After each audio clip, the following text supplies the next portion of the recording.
This is our first free live class of this new free batch. So in this class, I'm going to talk about how can we start our spoken English learning journey. কিভাবে আমরা আমাদের ইংরেজি শেখার জার্নিটা শুরু করতে পারি। যেহেতু আজ ফার্স্ট ক্লাস, আমি এই বিষয়টি নিয়ে আলোচনা করব। যারা ইংরেজি শিখতে চান, একদম শুরু থেকে, একদম বেসিক থেকে শিখতে চান, ঠিক কোন জায়গা থেকে আপনি শিখবেন, ঠিক কোন বিষয়গুলো, কোন টপিকস গুলোর উপর ক্লিয়ার কনসেপ্ট বা ধারণা থাকলে আপনি দ্রুত ইংলিশ ল্যাঙ্গুয়েজটাকে ডেভেলপ করতে পারবেন। দেখেন, আমরা ইংরেজি পারি না শুধুমাত্র সঠিক সিকোয়েন্স মেনটেন না করতে পারার কারণে। আমরা জানি না যে ল্যাঙ্গুয়েজটা শেখার জন্য কোন বিষয়গুলো সম্পর্কে ধারণা বা কনসেপ্ট রাখা লাগবে, কোন টপিকের পর কোন টপিক পড়তে হবে, কোন টপিকসের সঙ্গে কোন টপিক কানেক্টেড বা রিলেটেড, সঠিক সিকোয়েন্সটা কি।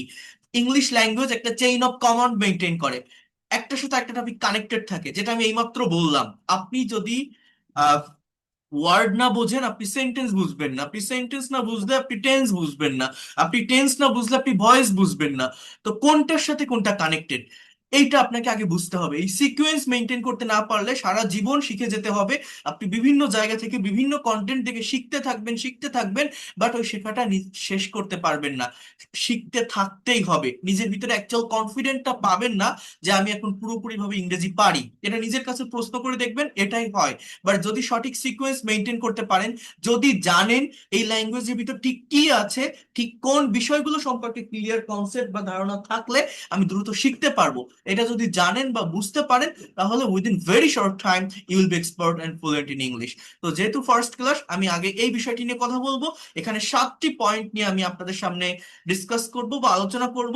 I will talk about 7 points here. যদি এই 7টি পয়েন্ট সম্পর্কে আপনার ক্লিয়ার একটা কনসেপ্ট বা ধারণা থাকে, এতটুকু বলতে পারি, খুবই কম সময়ের ভিতরে আপনি এই ল্যাঙ্গুয়েজটাকে ডেভেলপ করতে পারবেন। ল্যাঙ্গুয়েজের প্রত্যেকটা বিষয় খুব ভালোভাবে আপনারা বুঝতে পারবেন বা নিতে পারবেন। তো ভালোভাবে দেখেন, বিষয়গুলো বোঝার চেষ্টা করেন, নেওয়ার চেষ্টা করেন। Okay, so here you can see, for learning English language as a foreigner, we have to follow some uh, strategy. We have to do some plan, that is from where will you start our journey and what will you study firstly. How can we improve gradually and day by day? Those questions will be circling in your mind. In this class, I'll give you some tips so that you can understand about all the process of learning English easily. এখানে আমি 7টি point নিয়ে কথা বলবো, আপনারা just পয়েন্টগুলো লেখেন। দেন এই 7টি পয়েন্টই actually আমাদের ল্যাঙ্গুয়েজটা শেখার জন্য কাজে লাগবে কিনা সেটা আমি আপনাদেরকে দেখিয়ে দিব। তো 1 নম্বর পয়েন্ট হচ্ছে, firstly you have to gather some basic idea about sentences. প্রথম পয়েন্টটি হচ্ছে আপনাকে সেন্টেন্স বা বাক্য সম্পর্কে ধারণা রাখতে হবে। That is point number 1। কিসের কথা বলছি? সেন্টেন্স বা বাক্য। আচ্ছা, সাউন্ডটা কি ক্লিয়ার শোনা যাচ্ছে? আমার কথাগুলো আপনারা শুনতে পারছেন? Please let me know that. কথা শোনা যাচ্ছে? ওকে, ঠিক আছে। তাহলে আমি 1 নম্বর পয়েন্ট আমি আপনাদের সামনে কি বললাম, যে সেন্টেন্স সম্পর্কে কনসেপ্ট রাখতে হবে। পয়েন্ট নাম্বার 2, সেটা হচ্ছে সেন্টেন্স কম্পোনেন্ট, অর্থাৎ সেন্টেন্সের উপকরণ। এই দুইটা পয়েন্ট আগে লেখেন, তারপর আমি এটাকে ডিটেলসে বলছি। দেখেন, সেন্টেন্স কেন জানতে হবে? You have to know that there are 5 types of sentences according to meaning in English language. ইংরেজিতে 5 প্রকার সেন্টেন্স আছে অর্থ অনুসারে। এই 5 প্রকার সেন্টেন্সের নামগুলো কিন্তু আপনারা জানেন, যে assertive, interrogative, imperative, optative, exclamatory. Even গঠন অনুসারে 3 প্রকার সেন্টেন্স আছে, সিম্পল, কমপ্লেক্স, কম্পাউন্ড। টোটাল এই যে 8 প্রকার সেন্টেন্সের স্ট্রাকচার, এদের যে আসল রূপ, যে ফর্ম, সেটাকে আমরা বুঝি বা বুঝতে পারি? যদি না পারি, আমাদের বুঝতে হবে। অর্থাৎ কি সেটা? সেটা হচ্ছে, আমি যখন একটা রিডিং প্যাসেজ পড়বো, অনেকে আমরা fiction, non fiction, different kinds of story, Nobel, এগুলো ইংলিশে পড়ি, বাট অ্যাকচুয়াল মিনিংটা বের করতে পারি না, অ্যাকচুয়াল অর্থটা বুঝি না। বাট যদি সেন্টেন্স আইডেন্টিফাই করতে পারেন, সেন্টেন্স সম্পর্কে ক্লিয়ার একটা কনসেপ্ট থাকে, যে কোনো বাক্যের অ্যাকচুয়াল সেন্স বা অ্যাকচুয়াল অর্থ বোঝা যায়। এই জন্য সেন্টেন্স সম্পর্কে একটা ধারণা আমাকে রাখতে হবে। পয়েন্ট নাম্বার 2 হচ্ছে সেন্টেন্স কম্পোনেন্ট, অর্থাৎ উপকরণ, এলিমেন্টস। মানে কি? একটা বাক্যের ভিতরে ঠিক কি কি থাকে, অর্থাৎ which one is subject, which one is object, which one is verb, which one is complement, appositive, adverbial. এই বিষয়গুলো মূলত কি, এইগুলো সম্পর্কে আমাকে জানতে হবে। এটা জানলে কি হবে, আমরা ইন ডিটেলসে যে কোনো সেন্টেন্স লিখতে পারবো। একটা সেন্টেন্স বা বাক্যের ভিতরে অনেক বেশি ইনফরমেশন অ্যাড করতে পারবো। আমরা অনেকেই সেন্টেন্স বলার ক্ষেত্রে ছোট ছোট সেন্টেন্স বলে থেমে যাই, একটা বাক্যকে বড় করতে পারি না, ফ্রেজের ব্যবহার জানি না, ক্লজের ব্যবহার জানি না। বাট এই কম্পোনেন্ট অফ সেন্টেন্স সম্পর্কে যদি আপনার একটা কনসেপ্ট থাকে, অর্থাৎ সাবজেক্টটা কিভাবে পাওয়া যায়, ভার্বটা কিভাবে আসে, অবজেক্ট জিনিসটা কি, কমপ্লিমেন্টটা কি, অ্যাপোজিটিভটা কি, অ্যাডভার্বিয়াল ফ্রেজটা কি, এগুলো যদি ভালোভাবে বোঝা যায়, তাহলে যে কোনো শর্ট সেন্টেন্সকে লং সেন্টেন্সে পরিণত করা যায়। ইভেন যে কোনো সেন্টেন্সের ভিতরে এক্সট্রা ইনফরমেশন অ্যাড করা যায়। ওকে, তাহলে 1 নম্বর পয়েন্ট সেন্টেন্স, 2 নম্বর পয়েন্ট সেন্টেন্স কম্পোনেন্ট। ওকে, এই দুইটা পয়েন্ট আগে আপনারা জাস্ট একটু লিখে রাখেন। পয়েন্ট নাম্বার 3, আমাদের পার্ট অফ স্পিচ সম্পর্কে ক্লিয়ার কনসেপ্ট রাখতে হবে। যদি আপনি ইংলিশে এক্সপার্ট হতে চান, আপনাকে পার্ট অফ স্পিচ এটা আপনাকে জানতে হবে। এটা মূলত কি?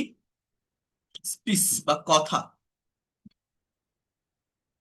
একটা সেন্টেন্স যখন আপনি ইংলিশে তৈরি করেন, কথাটা মনোযোগ দিয়ে বোঝার চেষ্টা করেন। একটা সেন্টেন্স বা বাক্যের ভিতরে শব্দ থাকে, অর্থাৎ ওয়ার্ড। অর্থাৎ একটা সেন্টেন্স বা বাক্যের ডেফিনেশন কি? একটা সেন্টেন্স বা বাক্যের ডেফিনেশন হচ্ছে কতগুলো শব্দ বা ওয়ার্ডস পাশাপাশি বসে যখন মনের ভাবটা সুন্দরভাবে প্রকাশ করে, তাকেই আমরা সেন্টেন্স বা বাক্য বলি। ইংলিশ ল্যাঙ্গুয়েজে ব্যবহৃত ওয়ার্ডস গুলোর একটা নাম থাকে।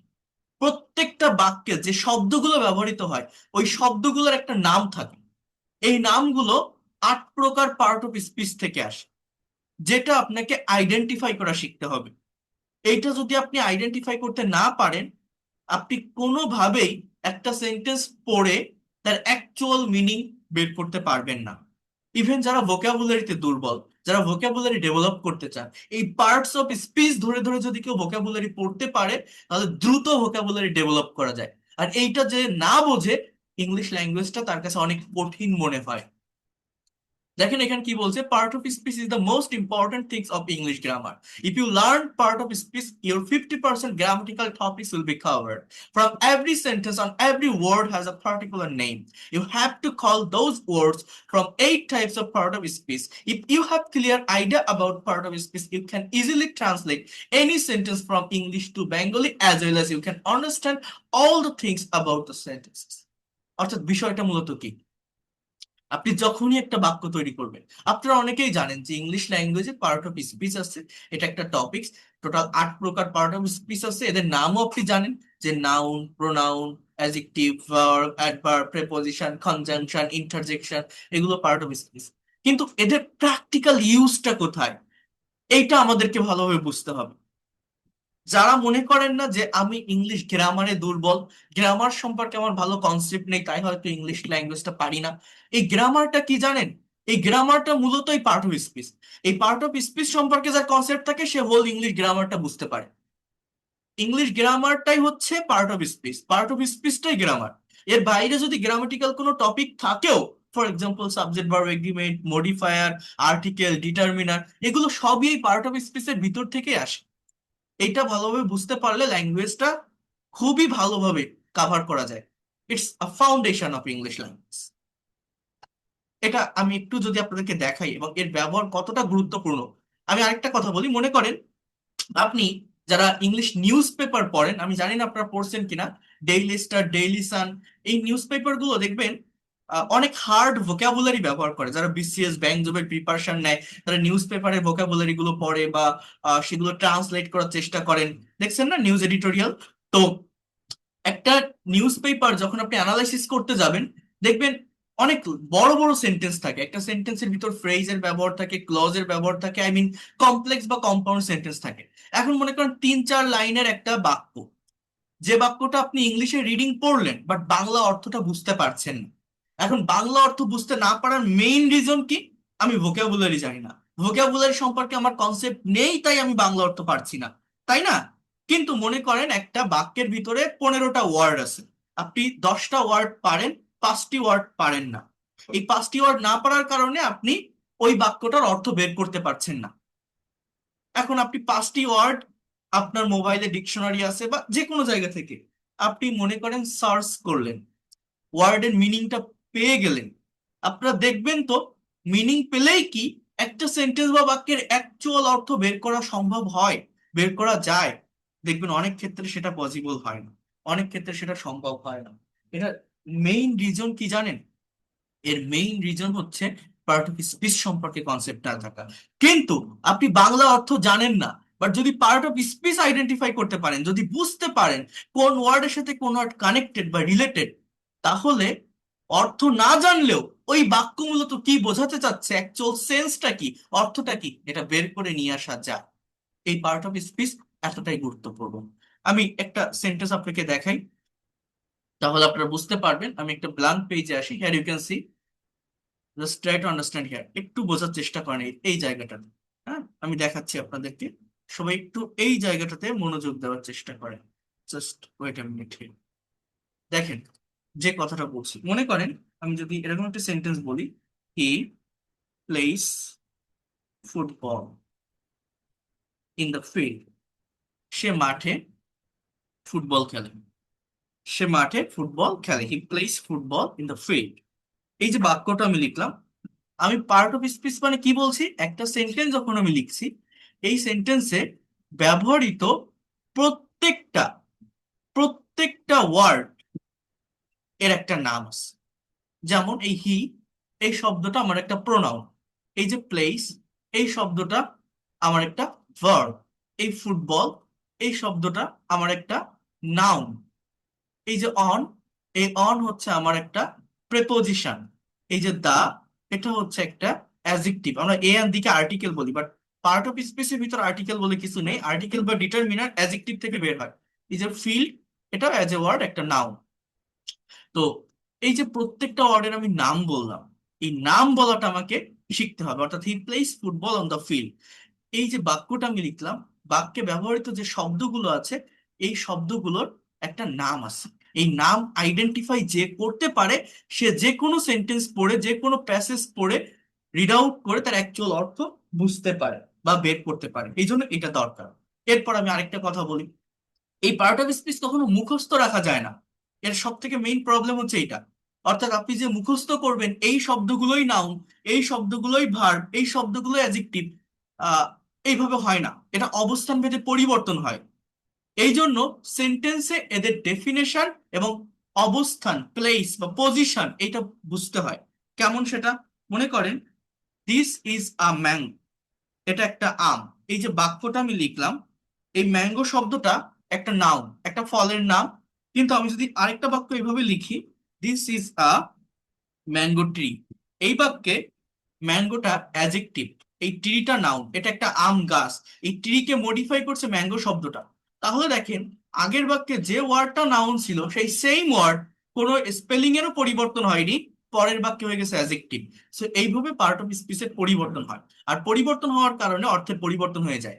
অর্থাৎ আমি যেটা বলতে চাচ্ছি, আপনার যদি পার্ট অফ স্পিচ সম্পর্কে ক্লিয়ার কনসেপ্ট না থাকে, আপনি যদি ভোকাবুলারি ভালো জানেনও, কিন্তু পার্ট অফ স্পিচ যদি আইডেন্টিফাই করতে না পারেন, আপনি একটা সেন্টেন্সের সঠিক অর্থ দিতে পারবেন না, বের করতে পারবেন না। বাট ভোকাবুলারি জানেন না, পার্ট অফ স্পিচ বোঝেন। পার্ট অফ স্পিচ বোঝা মানে কি, একটা বাক্যে কোন ওয়ার্ডের সাথে কোন ওয়ার্ড কানেক্টেড, কোন ওয়ার্ডের সাথে কোন ওয়ার্ড রিলেটেড, এটা বোঝা যায়। এটা বুঝতে পারলে সেন্টেন্সের সেন্স বা অর্থটা বোঝা যায়। কিন্তু আমি ভোকাবুলারি জানি, but part of speech identify করতে পারি না, তাহলে বাক্যের অর্থ বের করতে পারবেন না। সেটা কেমন?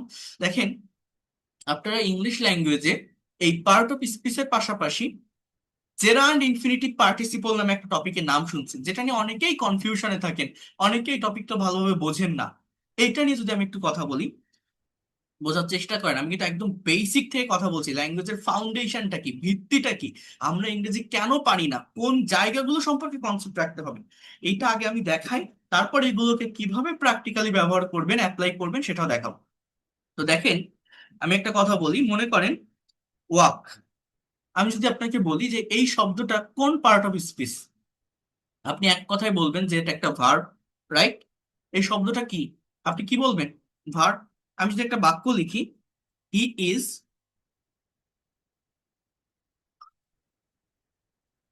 ওয়াকিং অন দ্য রোড, এই বাক্যটার বাংলা অর্থ কি? সে রাস্তায় হাঁটছে, তাই না? বা হাঁটিতেছে। আমি যদি আপনাকে প্রশ্ন করি এটা কোন টেন্স, যারা টেন্স বোঝেন, কি বলবেন? এটা present continuous tense, is walking. তাহলে এখানে ভার্ব কোনটা? Is walking, phrasal verb. ইজটা অক্সিলারি, ওয়াকিংটা প্রিন্সিপাল বা মেইন ভার্ব। এই ওয়াকিংটা আমার কি? ভার্ব। বাংলা কি? সে রাস্তায় হাঁটছে। কিন্তু আমি যদি এইভাবে একটা বাক্য লিখি, walking is a good exercise, এই বাক্যটার বাংলা অর্থ কি? এই বাক্যটার বাংলা অর্থ হচ্ছে হাঁটা একটি ভালো ব্যায়াম। হাঁটা একটি ভালো ব্যায়াম। এইখানে এই ওয়াকিং শব্দটা সাবজেক্টের স্থানে আছে, অর্থাৎ এটা নাউন হিসেবে বসছে। ইজটা ভার্ব, বি ভার্বের সেন্টেন্স, ইজ ছাড়া এখানে আর কোনো ভার্ব নেই। এটা প্রেজেন্ট কন্টিনিউয়াস না, প্রেজেন্ট ইনডিফিনিট টেন্সের একটা বাক্য। আবার আমি যদি এইভাবে একটা বাক্য লিখি, I saw a boy walking on the road, আমি একটা ছেলেকে রাস্তায় হাঁটতে দেখেছিলাম। এই যে বাক্যটা লিখলাম, দেখেন একটু বোঝার চেষ্টা করেন, এগুলো জানার প্রয়োজন আছে। আমি একটা ছেলেকে রাস্তায় হাঁটতে দেখেছিলাম, I saw A boy walking on the road. এইখানে এই ওয়াকিং শব্দটা ভার্বের প্রেজেন্ট পার্টিসিপল ফর্ম, এটা একটা অ্যাজেক্টিভ হিসাবে বসছে। এই যে বয়, ছেলেটাকে কি অবস্থায় দেখেছিলাম? হাঁটতে ছিল, হাঁটান্ত অবস্থায়। একটা বিষয় বোঝার চেষ্টা করেন তাহলে, একই ওয়ার্ড, একই স্পেলিং, আমি তিনটা বাক্যে লিখছি। সেটা কি? সেটা হচ্ছে ওয়াকিং। বাট তিনটা বাক্যে তিনটা পজিশনে বসার কারণে এই তিনটা ওয়ার্ডের অর্থ ভিন্ন রকম হচ্ছে, বাক্যের অর্থ ভিন্ন হচ্ছে। He is walking on the road, Bangla কি? সে রাস্তায় হাঁটছে। Walking is a good exercise, Bangla কি? হাঁটা একটি ভালো ব্যায়াম। I saw A boy walking on the road, আমি একটা ছেলেকে রাস্তায় হাঁটতে দেখেছিলাম। এটা পাস্ট ইনডিফিনিট টেন্স, এই সি এর পাস্ট ফর্ম স, এটা মেইন ভার্ব। এই ওয়াকিংটা এটা আসলে কোনো ভার্বই না, এটাকে নন ফাইনাইট ভার্ব বলা হয়। এটা as a part of speech একটা অ্যাজেক্টিভ। এইটা as a part of speech একটা নাউন, আর উপরেরটা as a part of speech একটা ভার্ব। তাহলে একটা ওয়ার্ড হচ্ছে ভার্ব, একটা ওয়ার্ড হচ্ছে নাউন, আরেকটা ওয়ার্ড হচ্ছে অ্যাজেক্টিভ। আমার স্পেলিং কিন্তু একই, শুধুমাত্র অবস্থানের পরিবর্তনের কারণে। এই জন্যই এই পার্ট অফ স্পিচের আইডেন্টিফিকেশন থেকে বিভিন্ন বিসিএস, ব্যাংক অফ অ্যাডমিশন টেস্টে কোশ্চেন আসে। এইটা যারা ভালোভাবে পারে বা বোঝে, তারা খুব ভালোভাবেই ইংলিশ ল্যাঙ্গুয়েজটা শিখতে পারে, ল্যাঙ্গুয়েজের ফাউন্ডেশনটা মজবুত হয়। আর এগুলো না শিখে যারা শুধুমাত্র ছোট ছোট রুলস আর স্ট্রাকচার প্র্যাকটিসের মাধ্যমে ইংরেজি ভাষা ডেভেলপ করার চেষ্টা করে, বেসিকটা চেনে না, জানে না, ফাউন্ডেশন বোঝে না, তারা ল্যাঙ্গুয়েজটা ভালোভাবে শিখতে পারে না, সারা জীবন শিখে যেতে হয়, শেষ নামাতে পারে না। এই জন্য এর বেসিকটা বুঝতে হবে। আশা করি আপনারা পার্ট অফ স্পিচ সম্পর্কে একটা কনসেপ্ট পেয়েছেন, এবং এইটা নিয়ে ডিটেলস ক্লাস আমি আগামীকাল দিব। আগামীকাল লাইভ ক্লাসে পার্ট অফ স্পিচের ডিটেলস ক্লাস থাকবে। তাহলে আমি এখানে আপনাদের তিনটা পয়েন্ট নিয়ে আলোচনা করছি। এক নম্বর পয়েন্ট কি প্রথমত একটা হেডলাইন দিতে বলছিলাম যে how can we start our spoken English learning journey, কিভাবে আমরা আমাদের ইংরেজি শেখার জার্নিটা শুরু করতে পারি। এক নম্বর পয়েন্ট বলছি যে আমাকে পার্ট অফ স্পিচ সম্পর্কে, সেন্টেন্স সম্পর্কে ধারণা রাখতে হবে। দুই নম্বর পয়েন্ট বলছি সেন্টেন্স কম্পোনেন্ট। তিন নম্বর পয়েন্ট বললাম যে পার্টস অফ স্পিচ সম্পর্কে কনসেপ্ট রাখতে হবে। পয়েন্ট নাম্বার ফোর, আপনাকে ভার্ব সম্পর্কে ধারণা রাখতে হবে। অর্থাৎ এই যে 8 প্রকার পার্টস অফ স্পিচ আমাদের ইংলিশ ল্যাঙ্গুয়েজে আছে, এই 8 প্রকার পার্টস অফ স্পিচের ভিতরে একটা ইম্পর্টেন্ট পার্টস অফ স্পিচ হচ্ছে ভার্ব। অর্থাৎ verb is the heartbeat of English sentences. I mean, without verb, you cannot be able to make any kinds of English sentence. Verb denotes being, having, or doing something. বাংলায় verb ছাড়া sentence আছে, but ইংলিশে verb ছাড়া কোনো sentence বা বাক্য তৈরি হয় না। এটা আপনাকে বুঝতে হবে। এই ভার্বের আমি যদি এর ক্লাসিফিকেশনটা একটু আপনাকে বলি, এগুলো আপনারা চেনেন, বাট এদের ব্যবহারটা কোথায়, প্র্যাকটিক্যাল ইউজটা কোথায়, এইটা আমরা জানি না। তো এইটা আমি আপনাদেরকে দেখাবো। আমি একটু বলি, দেখেন 1 মিনিটে। এই ভার্ব প্রধানত 2 প্রকার, একটা হচ্ছে ফাইনাইট, একটা নন ফাইনাইট। ফাইনাইট ভার্ব আবার 2 প্রকার, principal, auxiliary. Non finite verb 3 প্রকার, জেরান্ড, ইনফিনিটিভ, পার্টিসিপল। পার্টিসিপল আবার 3 প্রকার, প্রেজেন্ট, পাস্ট এবং পারফেক্ট পার্টিসিপল। এই যে নামগুলো বলছি, এটা আপনারা শুনছেন, বাট এদের চেহারাটা কেমন, এদের ব্যবহারটা ঠিক কোথায় হয়, এটা আমরা জানি না। অন্যদিকে প্রিন্সিপাল ভার্ব আবার দুই প্রকার, ট্রানজিটিভ, ইনট্রানজিটিভ। অক্সিলারি ভার্ব আবার দুই প্রকার, প্রাইমারি অক্সিলারি, মডাল অক্সিলারি। মডালের আরেকটা প্রকার আছে সেমি মডাল বা সুডো মডাল। আরো কিছু ভার্ব আছে, positive verb, passive passive verb, factitive verb, হ্যাঁ, লিঙ্কিং বা কপিউলেটিভ ভার্ব। এই যে নামগুলো বলছি, হয়তো এটা আপনারা শুনছেন বা জানেন, কিন্তু এদের অ্যাকচুয়াল ইউজটা বাক্যে কোথায় হয়, আমরা কিভাবে এটাকে প্র্যাকটিক্যালি ব্যবহার করতে পারি, এটা জানি না। তো এটা জানতে হবে। আর একটা কথা বলে রাখি, যারা ভোকাবুলারিতে দুর্বল, যারা মনে করেন আমি ভালো ইংরেজি জানি না বা আমার ভোকাবুলারি ভালো জানা নেই বলে আমি পারি না, তাদেরকে আমি বলি ভোকাবুলারি বলতে মূলত ভার্বের ভোকাবুলারি শিখতে হয়। যে যত বেশি ভার্ব সম্পর্কে কনসেপ্ট রাখতে পারে, ভার্বের বাংলা অর্থ জানে এবং ফর্ম জানে, সে তত দ্রুত ইংরেজি ভাষা শিখতে পারে। এই দেখেন, আমার এখানে 200টা ওয়ার্ড আছে ভোকাবুলারি। এটাকে এটা এটা 100 এক্সাম্পলস অফ ইরেগুলার ভার্ব। এই মানে এই ভার্ব গুলো দুই ভাবে হয়, একটা হচ্ছে রেগুলার, একটা হচ্ছে ইরেগুলার। রেগুলার বা উইক, ইরেগুলার বা স্ট্রং ভার্ব। যে ভার্বের দুইটা বা তিনটা ফর্ম ডিফারেন্ট বা আলাদা থাকে তাকে ইরেগুলার ভার্ব বলে, আর যাদের দুইটা ফর্ম সেম থাকে তাকে রেগুলার ভার্ব বলে। এইখানে যে 200টা ভার্ব আছে, এই 200টি ভার্ব হচ্ছে মোস্ট ইউজফুল ভার্ব, যেগুলো বাংলায় আমরা আমাদের ডে টু ডে লাইফে হর হামেশা বিভিন্ন কনভারসেশন বা কমিউনিকেশনে ব্যবহার করি। বাট ইংলিশে এদের প্রপার অর্থ না জানার কারণে, ফর্ম না জানার কারণে আমরা ইংলিশে কথা বলতে পারি না। সো অ্যাটলিস্ট এই 200টা ভোকাবুলারিও যদি কারো জানা থাকে, আমি এতটুকু বলতে পারি, সে ইংলিশে ফ্লুয়েন্টলি কথা বলতে পারবে। এখানে কিছু বিষয় ফলো করতে হয়, সেটা কি জানেন? আমি একটু পরের পয়েন্টটিতে আসি, তারপর আমি বলবি আপনাদের। 5 নম্বর পয়েন্ট হচ্ছে আপনাকে টেন্স সম্পর্কে কনসেপ্ট রাখতে হবে। Point number 5, you have to know about tense. Point number 6, modal এবং সেমি মডাল অক্সিলারি ভার্বের ব্যবহার জানতে হবে। এটা হচ্ছে পয়েন্ট নাম্বার 6। কিসের কথা বললাম? Modal and semi modal auxiliary verb.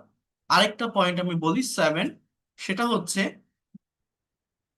Passive ভয়েসের প্র্যাকটিক্যাল ব্যবহার আপনাকে শিখতে হবে। প্যাসিভ ভয়েস, প্যাসিভ ভয়েস না জানলে ল্যাঙ্গুয়েজটা ভালোভাবে কাভার করা যায় না। রিটেন ইংলিশের সবকিছু, অধিকাংশ সেন্টেন্সই প্যাসিভ দ্বারা লেখা হয়। আমরা অনেকেই প্যাসিভের প্র্যাকটিক্যাল ব্যবহার জানি না, এটা জানতে হবে। আমি আবারও বলছি, আমি 7টি পয়েন্ট নিয়ে আপনাদের সামনে কথা বলেছি। I have talked about 7 points, and if you have clear concept about these 7 points, I hope you will be able to expert and fluent in English within very short time. First of all, please try to give a headline. How can how can we start our spoken English learning journey? Then, point number 1, you have to know about sentence. Point number 2, sentence component. Point number 3, parts of speech. Point number 4, verb. Have to know about verb. Point number 5, tense. Tense এর ব্যবহার জানতে হবে। Point number 6, practical use of modal and semi-modal auxiliary verb. Point number 7, use of passive voice.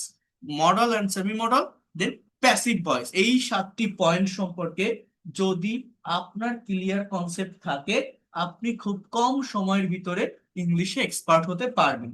এবার আমি আপনাদেরকে একটু দেখাই যে আসলে এটা পসিবল কিনা বা এটা সম্ভব কিনা। আপনার এই 7টি পয়েন্ট সম্পর্কে কনসেপ্ট থাকলে আপনি ইংলিশে এক্সপার্ট এবং ফ্লুয়েন্ট হতে পারবেন কি না, সেটি আমি আপনাদেরকে একটু প্র্যাকটিক্যালি এখন দেখিয়ে দিচ্ছি। সবাই একটু মনোযোগ দিয়ে বোঝার চেষ্টা করবেন। আমি একটা ব্ল্যাঙ্ক পেজে আসবো, জাস্ট এই জায়গাটাতে একটু ফলো করবেন, খুবই ভালোভাবে এই জায়গাটাতে ফলো করার চেষ্টা করবেন। আহ জাস্ট ওয়েট আ মিনিট।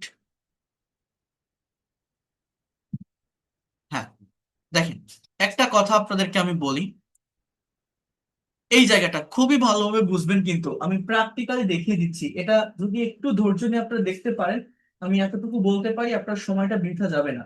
আপনার মনে হবে যে না, আমি কিছু শিখে যেতে পারছি এখান থেকে। দেখেন, ইংলিশে যে কোনো সেন্টেন্স তৈরি করার জন্য প্রধানত দুইটা স্ট্রাকচার থাকে। বলেন তো আমি কি বললাম? Repeat after me. ইংলিশে যে কোনো সেন্টেন্স বা বাক্য তৈরি করার জন্য প্রধানত দুইটা স্ট্রাকচার থাকে। Structure number 1, subject. First of all, for making any kinds of English sentences, you need a subject. In the place of subject, you have to put noun or pronoun. সাবজেক্টের জায়গায় নাউন অথবা প্রোনাউনের ব্যবহার হয়।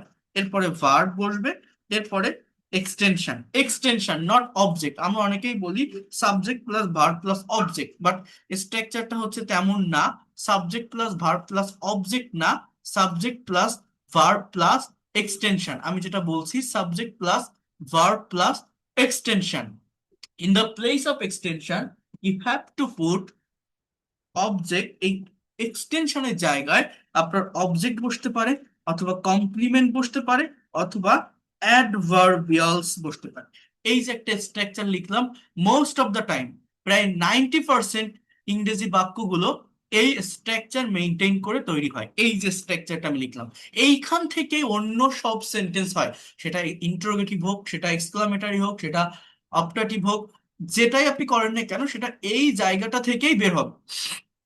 তো mainly একটা sentence তৈরি করতে গেলে যেটা বললাম, এই স্ট্রাকচারটা আর কি মেনটেন করা হয় বা মেনটেন করতে হয়।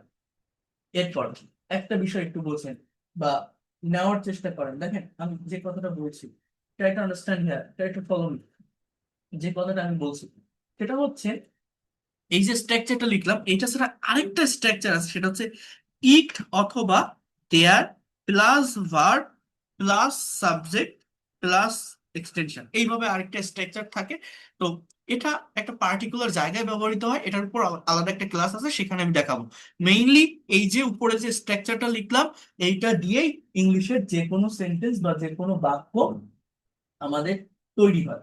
এখন একটা বিষয় একটু মনোযোগ দিয়ে বোঝার চেষ্টা করেন বা দেখার চেষ্টা করেন, যেটা আমি আপনাদেরকে মেইনলি বলবো বা বলতে চাচ্ছি, ভালোভাবে একটু ফলো করবেন এই এই বিষয়টি।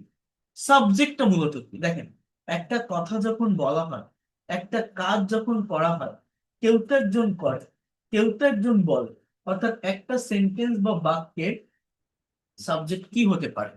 একটা সেন্টেন্স বা বাক্যের subject I, we, you, he, she, they, এরকম কিছুই তো হবে, তাই না? যারা একদমই দুর্বল, যারা একদম বেসিক থেকে ল্যাঙ্গুয়েজটা শিখতে চাচ্ছেন, ভালোভাবে বোঝার চেষ্টা করেন সাবজেক্ট কি হতে পারে। আমি, আমরা, বা তুমি, বা হি, হ্যাঁ, or she, or they, or Rahim, or Karim, এরকম কোনো কিছুই হবে। দেখেন সাবজেক্ট কিন্তু একটা নির্দিষ্ট সার্কেলের ভিতর থাকে, এরপরে আমাকে কি বসাতে হয়? ভার্ব। খুবই ভালোভাবে বোঝেন, সাবজেক্টের পরে কি বসাতে হয়? ভার্ব। ভার্বটা কি? Verb is a word that denotes being, having or doing something. Verb হচ্ছে এমন একটা শব্দ যা কোনো কিছু করা, হওয়া, থাকা, খাওয়া, চলা, বলা, এগুলো বোঝায়। ফর এক্সাম্পল আই ইট, আমি খাই। বোঝার চেষ্টা করেন, আই ইট, আমি খাই। উই, আমরা। তাহলে আমি যদি বলি উই প্লে, আমরা খেলি। ইউ মানে কি? তুমি। আমি যদি বলি ইউ ডু, তুমি করো। এইভাবে ইট মানে খাওয়া, প্লে মানে খেলা, যেটা অ্যাকশন দেয়, যেটা কাজ করা বোঝায়, সেটাই ভার্ব। হি ড্রাইভস, সে চালায়। শি ড্র, সে আঁকে। দে গো, তারা যায়। এইভাবে আমরা কিন্তু সাবজেক্টের পরে ভার্ব বসবে। রহিম স্পিক, রহিম বলে, হ্যাঁ, বলতে পারি না? রহিম স্পিক্স, রহিম বলে। অর্থাৎ এই যে সাবজেক্ট আর ভার্ব আমি বসালাম, আমাদের বাংলা সেন্টেন্স কিন্তু এরকম হয় না। বাংলায় কিন্তু ভার্ব অলওয়েজ লাস্টে থাকে, বাংলায় ভার্ব লাস্টে থাকে, বাংলায় সাবজেক্টের পরে অবজেক্ট বা এক্সটেনশন যেটা, সেটাই থাকে। এই যে একটা ওলট পালট, এইটার কারণেই আমরা ইংলিশে কথা বলতে গেলে পারি না, because you know that our mother tongue is Bangla, আমাদের মাতৃভাষা কি বাংলা। প্রাইমারি লেভেলে আপনি যখনই ইংলিশে কিছু লিখতে যান বা বলতে যান, দেখবেন আমাদের ব্রেনে আগে বাংলাটা চলে আসে, বাংলা ভেবে তারপর সেটাকে কনভার্ট করে ইংলিশে লেখার চেষ্টা করি। তো যখন ব্রেনে বাংলাটা চলে আসে, এই প্রবলেমটা তৈরি হয়। কারণ বাংলায় সাবজেক্টের পরে অবজেক্ট থাকে, তারপরে লাস্টে ভার্ব থাকে, বাট ইংলিশে সাবজেক্টের পরে ভার্ব থাকে, তারপরে অবজেক্ট থাকে। এইটা আমরা বুঝি না। আর একটা কথা আমি বলি, ইংলিশ ল্যাঙ্গুয়েজে যখন আপনি সেন্টেন্স তৈরি করবেন, সাবজেক্ট আর ভার্ব যদি পাশাপাশি বসাতে পারেন, বাকিটা অটোমেটিক্যালি চলে আসে। যেমন আই ইট, আমি খাই। কি খাই? আপনি কি খান? আপনি ভাত খান, ডাল খান, রুটি খান, যা খান বসান, এটা সিচুয়েশন অনুযায়ী হয়ে যায়। এখন আমি যদি বলি I eat rice, that is the complete sentence, আমার কিন্তু একটা কমপ্লিট সেন্টেন্স হয়ে গেল।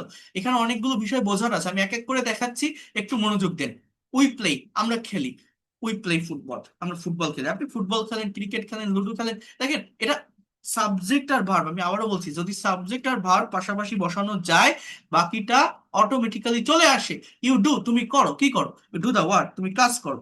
তুমি কাজ করো। হি ড্রাইভ, সে চালায়। হি ড্রাইভস আ কার, সে একটা গাড়ি চালায়। এইভাবে আমাদের প্রত্যেকটা সেন্টেন্স এইভাবে তৈরি হয়। শি ড্রস, সে আঁকে। শি ড্রস আ পিকচার, সে একটা ছবি আঁকে, he draws a picture, সে একটা ছবি আঁকে। দে গো, তারা যায়। কোথায় যায়? দে গো টু স্কুল, তারা স্কুলে যায়। এই যে সেন্টেন্স গুলো আমি লিখছি, এইভাবে প্রত্যেকটা ইংলিশ সেন্টেন্স তৈরি হয়। সাবজেক্ট, ভার্ব, অবজেক্ট, রহিম স্পিক্স ইংলিশ, ইংরেজি বল। এই যে বাক্যগুলো আমি লিখলাম, কথাটা একটু বোঝার চেষ্টা করেন। এই যে বাক্যগুলো আমি লিখলাম, এই বাক্যে সাবজেক্ট একটা সার্কেলের ভিতর থাকে। এই যে অবজেক্ট বা এক্সটেনশন যেটা বলছি, এটা অটোমেটিক্যালি চলে আসে। তাহলে আমি কি বললাম? যারা ভোকাবুলারিতে দুর্বল, ভোকাবুলারি বলতে আমাকে শিখতে হবে বা জানতে হবে মূলত ভার্বের ভোকাবুলারি। এই ভার্ব যে যত বেশি জানে, সে তত দ্রুত ল্যাঙ্গুয়েজ ডেভেলপ করতে পারে। আরেকটা কথা কি বলছি, এই বাক্যটা আপনি অনুবাদ করেন, আই ইট রাইস, বাংলা কি বলি? আমি ভাত খাই। বাংলায় যখন বলছি আমি এর পরে ভাতটা চলে আসছে, তারপরে বলছি খাই, মানে ওই যে ভার্ব খাওয়া কথাটা বাংলায় কিন্তু লাস্টে আসছে, বাট ইংলিশে কোথায়? সাবজেক্টের পরে। তো এটা মনে রাখবেন, বাংলায় subject plus object plus verb, ইংলিশে subject plus verb plus object extension. এখন আমি কি বলছি, অলওয়েজ অবজেক্ট বলবেন না, এখানে এক্সটেনশন বলবেন। এটা কেন বলবেন জানেন? দেখেন, এর কিছু পার্থক্য আছে। যেমন এই রাইসটা আমার অবজেক্ট, ফুটবলটা অবজেক্ট, কিন্তু এই যে টু স্কুল লিখছি না, এই টু স্কুল কিন্তু আমার কোনো অবজেক্ট না, জানেন? এই টু স্কুল একটা অ্যাডভার্বিয়াল ফ্রেজ, এটাকে বলা হয় অ্যাডভার্ব অফ প্লেস। কেন সেটা? এর কিছু ডেফিনেশন আছে। যেমন এই অবজেক্টটা কি? অবজেক্ট কাকে বলে জানেন? কোনো বাক্যের ভার্বকে, মনোযোগ দিয়ে বোঝেন, কোনো বাক্যের ভার্বকে কি বা কাকে দ্বারা প্রশ্ন করলে মূলত অবজেক্ট পাওয়া যায়। হোয়াট অ্যান্ড হুম, অবজেক্ট মূলত দুই প্রকার। একটা হলো ব্যক্তিবাচক বা ইনডাইরেক্ট অবজেক্ট, ভার্বকে হুম দ্বারা প্রশ্ন করলে এটি পাওয়া যায়। আরেকটা হচ্ছে বস্তুবাচক বা ডাইরেক্ট অবজেক্ট, ভার্বকে ওয়ার্ড দ্বারা প্রশ্ন করলে এটি পাওয়া যায়। বোঝার চেষ্টা করেন। তো উই প্লে ফুটবল, কি খেলি? ফুটবল খেলি। কি করি? কাজ করি। সে কি চালায়? গাড়ি চালায়। কি আঁকে? ছবি আঁকে। এগুলো সবই অবজেক্ট। কিন্তু দে গো, তারা যায়। কি যায়? কাকে যায়? কোনো উত্তর হয়? উত্তর কি মিলানো যায়? না। আমি যদি বলি কোথায় যায়, তাহলে আমার হতে পারে যে তারা স্কুলে যায়, তারা বাজারে যায়। অর্থাৎ একটা বাক্যের একটা বাক্যের ভার্বকে আপনি যদি কোথায়, কখন, কিভাবে, কেন, কতটুকু, এই ধরনের ওয়ার্ড দ্বারা প্রশ্ন করেন, তাকে অ্যাডভার্বিয়ালস বলে, অ্যাডভার্বিয়াল ফ্রেজ। কি বললাম? বাক্যের ভার্বকে যদি কোথায়, কখন, কিভাবে, কেন, কতটুকু, এগুলো দ্বারা প্রশ্ন করে, এই অ্যাডভার্ব দিয়ে যে কোনো শর্ট সেন্টেন্সকে লং সেন্টেন্সে পরিণত করা যায়। এটা ফ্রি হ্যান্ড রাইটিং এর সব থেকে ইফেক্টিভ একটা স্ট্র্যাটেজি বা কৌশল। যারা রাইটিং এ দুর্বল, ইভেন যারা স্পিকিং এ দুর্বল, যারা ইংলিশে ছোট ছোট সেন্টেন্স বলে থেমে যান, একটা সেন্টেন্স বা বাক্যকে বড় করতে পারেন না, লং করতে পারেন না, একটা বাক্যের ভিতর যারা এক্সট্রা ইনফরমেশন নিয়ে আসতে পারে না, এই অ্যাডভার্বিয়ালস এর ব্যবহার শিখতে হয়। কেমন জানেন? এ দেখেন, আমি ভাত খাই, আমরা সারা জীবন এইটুকুই শিখে আসি। আমরা ফুটবল খেলি, তুমি কাজ করো, সে গাড়ি চালায়। আমরা এভাবে প্র্যাকটিস করি না, হি drives A car, he doesn't drive a car, does he drive a car, doesn't he drive a car. But না, এই বাক্যগুলোকে আরো বড় করা যায়, আরো লং করা যায়। সেটা কিভাবে জানেন? এই অ্যাডভার্বিয়াল এর ব্যবহার করে। অ্যাডভার্বিয়াল মানে কি? ভার্বকে WH ওয়ার্ড, অর্থাৎ হাউ, ওয়ার, ওয়েন, ওয়াই, এই ওয়ার্ড গুলো দ্বারা যদি কোশ্চেন করা হয়, সেন্টেন্স বড় হয়। কেমন? এটা ইফেক্টিভ একটা, সব থেকে ইফেক্টিভ একটা স্ট্র্যাটেজি রাইটিং ডেভেলপ করার। যেমন আমি ভাত খাই, I eat rice. How do I eat rice? How do you eat rice? আপনি কিভাবে ভাত খান? আপনার ভাত খাওয়ার ধরনটা কেমন? ভার্বকে হাউ দ্বারা প্রশ্ন করলে সেটাকে বলা হয় অ্যাডভার্ব অফ ম্যানার। ম্যানার মানে কি? আপনার বিহেভিয়ারটা কেমন, আপনার খাওয়ার টাইমে আচরণটা কেমন। এখন আমি যদি বলি আই ইট রাইস স্লোলি, আমি ধীরে সুস্থে ভাত খাই, খাওয়ার খুব আস্তে আস্তে খাই, এটা কি? এটা আমার ম্যানার। সো এইটা বসানোর ফলে কি হচ্ছে, আমার বাক্যটা কিন্তু একটু বড় হলো। আপনি যে স্লোলি ভাত খান, আপনি কোথায় ভাত খান? Where do you eat rice? I eat rice slowly at my room, আমি আমার রুমে বসে ভাত খাই। এটা কি? Adverb of place. আপনি যে আপনার রুমে স্লোলি ভাত খান, আপনি কখন ভাত খান? When do you eat rice? আমি দিনে 3 বার ভাত খাই, 3 টাইমস ডে। টাইমস মানে বার। সো আমি দিনে 3 বার ভাত খাই। I eat rice slowly at my room 3 Times day. বাক্য কতটুকু ছিল? রাইস পর্যন্ত। সেখান থেকে দেখেন কিভাবে বড় হচ্ছে অ্যাডভার্বিয়াল ফ্রেজের ব্যবহার করে। আমি স্লোলির আগে একটা ভেরি বসাতে পারি, আই ট্রাইস ভেরি স্লোলি। এবার আমি যদি বলি, so why do you eat rice, আপনি যে ভাত খান, আপনি কেন খান, খাওয়ার কারণটা কি, রিজনটা কি? এটাকে অ্যাডভার্ব অফ রিজন বলা হয়। আমি আমার শরীরে শক্তি পাওয়ার জন্য ভাত খাই। So I can say that to get, get মানে কি, পাওয়া। সো টু গেট মানে পেতে বা পাওয়ার জন্য আপনি ফরের ব্যবহার করতে পারেন, বাট টু বাদে অন্য যে কোনো প্রেপোজিশন ইউজ করলে তারপর ভার্বের সঙ্গে আইএনজি ইউজ করতে হয়। For getting energy, you can say that energy in my body, in my body. Total বাক্যটা আমি কি লিখলাম?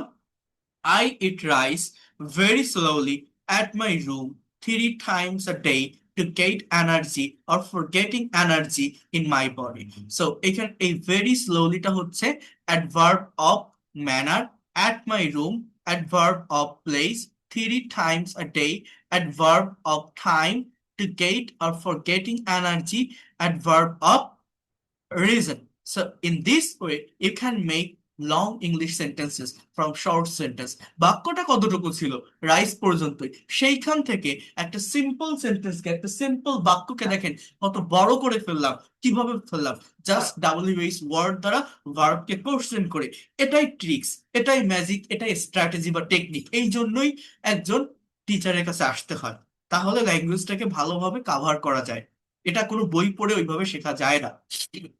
তাহলে কি বললাম? I rise very slowly at my room 3 times a day to get or for getting energy in my body. We play football. আমরা football খেলি। এটাকেও বড় করতে পারেন কিভাবে? How do we play football? I can say that we play football very politely. আমরা খুবই ভদ্রতার সাথে ফুটবল খেলি। অর্থাৎ খেলার মাঠে আমরা মারামারি করি না, ফাউল করি না। So politely I can say. Then আপনি যে পলাইটলি ফুটবল খেলেন, why do you play football? On the field. আমরা মাঠে ফুটবল খেলি। We play football very politely on the field. আপনি যে মাঠে ফুটবল খেলেন ভদ্রতার সাথে, আপনি কখন ফুটবল খেলেন? In the afternoon. আমরা বিকাল বেলা ফুটবল খেলি। In the afternoon. আপনি যে বিকালে ফুটবল খেলেন, কেন খেলেন? আমার শরীরটাকে ফিট রাখার জন্য, অর শারীরিক ব্যায়াম করার জন্য। So I can say that to do or for doing, to plus beyond or verb plus ING, for plus ING একই কথা, for doing physical exercise. So এইভাবে দেখেন যে কোনো শর্ট সেন্টেন্সে কতটুকু ছিল? ফুটবল পর্যন্ত আপনি লং করতে পারেন। এই very politely adverb of manner, on the field, adverb of place, in the afternoon, adverb of time, to do or for doing physical exercise, adverb of reason. So in this way, you can make long English sentences from short sentence. In this way, you can add extra information in your particular sentences. You can modify your sentences. If you want to elaborate your sentence, you can use this technique or strategy in your writing as well as speaking. Okay, that is the things. আজকে আমার এই বিষয় না, এটার উপর যদি আপনি ডিটেলসে শিখতে চান, আগামীকালকে লাইভ ক্লাসে জয়েন করবেন। আমি আগামীকাল এটাকে আরো ডিটেলসে ডিসকাস করব বা আলোচনা করব, কারণ আমার আজকে আরো অনেকগুলো বিষয় নিয়ে আলোচনা করতে হবে। বাট এই যে পর্যন্ত বললাম বা এই যতটুকু দেখালাম, আপনারা কি বুঝতে পারছেন বা একটা আইডিয়া পেয়েছেন কিভাবে লং সেন্টেন্স করা যায় শর্ট সেন্টেন্স থেকে? ভার্বকে কোশ্চেন করতে হয় কি দিয়ে? ডাব্লিউএইচ ওয়ার্ড দিয়ে। বুঝতে পারছেন কি বললাম? কথা শোনা যাচ্ছে? হ্যাঁ, ওকে। দেখি এখানে যারা আছেন এই এই পাশের এই মিটের লিঙ্কটাতে, একটা মিনিট, আপনারা কি শুনতে পাচ্ছেন? আমাকে একটু জানান তো, এইখানে যারা আছেন এই লিঙ্কটাতে, can you hear me properly? ঠিক আছে, ঠিক আছে, ঠিক আছে। আরেকটু দেখেন, আরেকটু দেখতে থাকেন। এখানে অনেকগুলো বিষয় আছে, অনেকগুলো বিষয় নিয়ে আমি কথা বলবো, দেখাবো। এই ক্লাসটি আমি, যারা আগে আমার ক্লাস করেছেন, আমি একটু লং টাইম ধরে ক্লাস নেই, বাট আমি যেটা শিখিয়ে থাকি সেটা অরিজিনাল ল্যাঙ্গুয়েজটা আমি শেখাই। এটা আপনারা এক একটা ক্লাস করে যান, আপনি বুঝতে পারবেন আপনি এখান থেকে কি শিখতে পারলেন। এতটুকু আমি বলতে পারি। আমি কখনো ছোট ছোট রুলস আর স্ট্রাকচার পড়াই না, কারণ এভাবে কখনো ভাষা ডেভেলপ করা যায় না। এই যে ছোট ছোট এক্সপ্রেশন শিখে রাখুন, বা এটা প্লাস এটা এরকম হয়, আমি একটা করে দিলাম, এইটা আপনি হাজারো সেন্টেন্স করতে পারবেন, এইভাবে ভাষার ডেভেলপমেন্ট হয় না। আমি যে বিষয়গুলো বলছি এটা যদি আপনি পয়েন্ট আউট করে রাখেন, আপনি আমার ফ্রি ক্লাস করছেন, নট পেইড কোর্স। আপনি এই পয়েন্টগুলো নিজের ব্রেনে নিয়ে নিজের মতো করে অ্যাপ্লাই করে যে কোনো জায়গা থেকে যদি জাস্ট এই টপিকগুলোই কভার করে আসতে পারেন, আমি বলতে পারি আপনি ইংলিশ এক্সপার্ট হবেন। এর বাইরে আর কিছুর প্রয়োজন হয় না, জাস্ট এগুলোকেই প্র্যাকটিক্যালি অ্যাপ্লাই করতে হয়। আচ্ছা, তো আমার টপিক এটা ছিল না, তারপরে এতদূর চলে আসলাম। আমি একটু এগুলো কেটে দেই। তো এখানে আমি কি বলছিলাম দেখেন, যে এরকম ভাবে আমরা সেন্টেন্স গুলো তৈরি করতে পারি এবং সেন্টেন্স বড় করতে পারি এই অ্যাডভার্বিয়ালস এর ব্যবহার করে, এটা আমি বলছিলাম। আচ্ছা, এখানে আরেকটা বিষয় থেকে গেছে, সেটা হচ্ছে কমপ্লিমেন্ট। এই কমপ্লিমেন্ট মানে কি জানেন? কমপ্লিমেন্টের মানে হচ্ছে পরিপূরক। পরিপূরক মানে এমন কোন সেন্টেন্স যে সেন্টেন্সের সাবজেক্ট এবং এক্সটেনশন একই ব্যক্তি বা বস্তু হয়। অর্থাৎ কোন সেন্টেন্সে যদি am is are was were be verb গুলো মেইন ভার্ব হিসাবে বসে, তাকে কমপ্লিমেন্ট যুক্ত সেন্টেন্স বলে। মানে আমি যদি বলি হি ইজ আ ফার্মার, দেখেন এই বাক্যটাতে যে লোকটা হি, সেই লোকটাই ফার্মার। যে ফার্মার সেই হি, যে হি সেই ফার্মার। আমি যদি বলি আই অ্যাম আ টিচার, এখানে যে আই সেই টিচার, যে টিচার সেই আই। অর্থাৎ এই যে ফার্মার বা টিচার, এটা কোনো অ্যাডভার্বিয়ালসও না, এটা কোনো অবজেক্টও না, এটাকে বলা হয় কমপ্লিমেন্ট। কমপ্লিমেন্ট মানে কি? পরিপূরক। পরিপূরক মানে কি? এমন কোন সেন্টেন্স যেখানে সাবজেক্ট এবং অবজেক্ট একই ব্যক্তি বা বস্তু থাকে। অর্থাৎ এই যে অ্যাম ইজ আর ওয়াজ আর এরা নিজেরাই যদি মেইন ভার্ব হিসাবে থাকে, সেগুলোকে মূলত কমপ্লিমেন্ট যুক্ত সেন্টেন্স বলে। এগুলোকে ওইভাবে আর বড় করা যায় না, এই বাক্যগুলো এখানেই শেষ। তো এই হচ্ছে বিষয়। আচ্ছা, এখন আমি যেটা দেখাবো সেটা হচ্ছে, আপনারা যারা স্পোকেন ইংলিশ শিখতে চান, অর্থাৎ ইংলিশে একটু কথা বলবো, আমি কথা বলতে পারি না, আমি গ্রামার বুঝি, রিডিং পড়তে পারি, মোটামুটি লিখতেও পারি, but when I go for speaking, when I want to communicate with others people or foreigner, I cannot do it. I cannot express my words. So how can I develop my speaking skill? What is the actual strategy or technique for developing speaking? I'll show you that things. বোঝার চেষ্টা করেন speaking আপনি কেন পারেন। Speaking এর main প্রবলেমটা কোথায় হয় জানেন? দেখেন, বুঝতে পারবেন।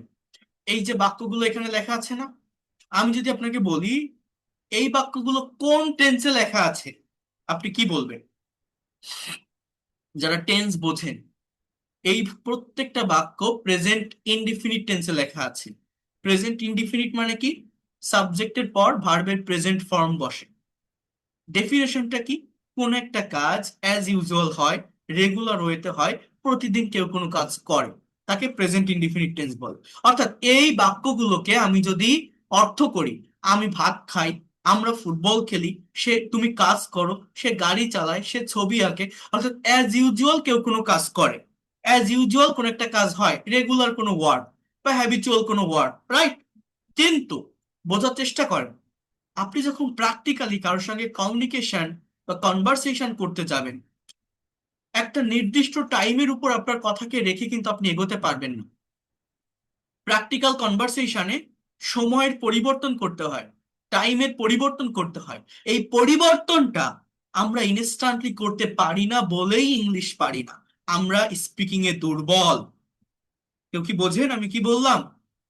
এই পরিবর্তনের জন্য আমাদের টেন্স শিখতে হয়, টেন্স। আপনারা যারা ইংরেজি শেখেন, ইংরেজি শেখার চেষ্টা করেন, প্রত্যেকেই জানেন না যে টেন্স একটা কম্পালসারি টপিক। বা ল্যাঙ্গুয়েজ শিখতে গেলে সবাই আগে টেন্স শিখে তারপরে শেখা শুরু করে। কিন্তু এই টেন্স মূলত কি, এটা প্র্যাকটিক্যালি ব্যবহার কিভাবে করা যায়? টেন্স মানে টাইম। জানেন আপনারা ইংলিশে 3 প্রকার টেন্স আছে, প্রেজেন্ট, পাস্ট এবং ফিউচার। এই প্রত্যেকটা টেন্সের আবার 4টা করে ভাগ আছে, এটাও জানেন। Indefinite, continuous, perfect, perfect continuous. English ল্যাঙ্গুয়েজে টোটাল টেন্সের স্ট্রাকচার কয়টা? 3 এ 4 এ 12টা স্ট্রাকচার আছে। এই 12টা স্ট্রাকচার সম্পর্কে যদি আপনার ক্লিয়ার কনসেপ্ট থাকে, আপনি 12 ধরনের সেন্টেন্স তৈরি করতে পারবেন। অর্থাৎ একটা কথাকে 12টা ওয়েতে, 12 ভাবে, 12 দিকে নিতে পারবেন বা বলতে পারবেন। এই টেন্স মূলত কি জানেন? এই টেন্স হচ্ছে মূলত ভার্বের ফর্মেট চেঞ্জ। এক একটা টেন্সের স্ট্রাকচারে এক এক ধরনের ভার্ব বসে, আর এই ভার্ব বসার কারণে কথার পরিবর্তন হয়, কালের পরিবর্তন হয়, সময়ের পরিবর্তন হয়। আপনি যখন কারোর সঙ্গে কনভারসেশন বা কমিউনিকেশন করছেন, একটা সার্টেন টাইমের উপর কথাকে রেখে আপনি এগোতে পারবেন না, সময়ের পরিবর্তন করতে হবে। পরিবর্তন মানে টেন্সের পরিবর্তন করতে হবে। টেন্সের পরিবর্তন মানে আপনি যখন বিভিন্ন সেন্টেন্স ব্যবহার করছেন আপনার কথার ভিতরে, ওই সেন্টেন্সগুলোতে যে ভার্ব আপনি ইউজ করছেন, ওই ভার্বের যে ফর্ম, ওই ফর্মের পরিবর্তন করতে হয়। এটাকে বলে কনজুগেশন অফ ভার্ব। একটা ভার্বের টোটাল 5টা ফর্ম থাকে। আমাদের বইগুলোতে 3টা ফর্ম দেওয়া থাকে, বাকি 2টা টেন্স শেখার সঙ্গে সঙ্গে হয়ে যায়, বাট 5টা ফর্মই জানতে হয়। যেমন মনে করেন V1, এটা অনেকেই জানে না, এবং এটা প্রত্যেকটা বইতেও থাকে, বাট আমরা কেউ চর্চা করি না, পড়ি না। না পারার কারণে ইংলিশে কথা বলতে পারি না। এই যে V2, এই যে V3, এগুলো কি, V4, এগুলো অনেকেই দেখছেন বাট কোনোদিন প্র্যাকটিস করেননি, এই জন্যই ইংলিশ পারি না। এই V1 মানে প্রেজেন্ট ফর্ম, এই দেখেন রাইট।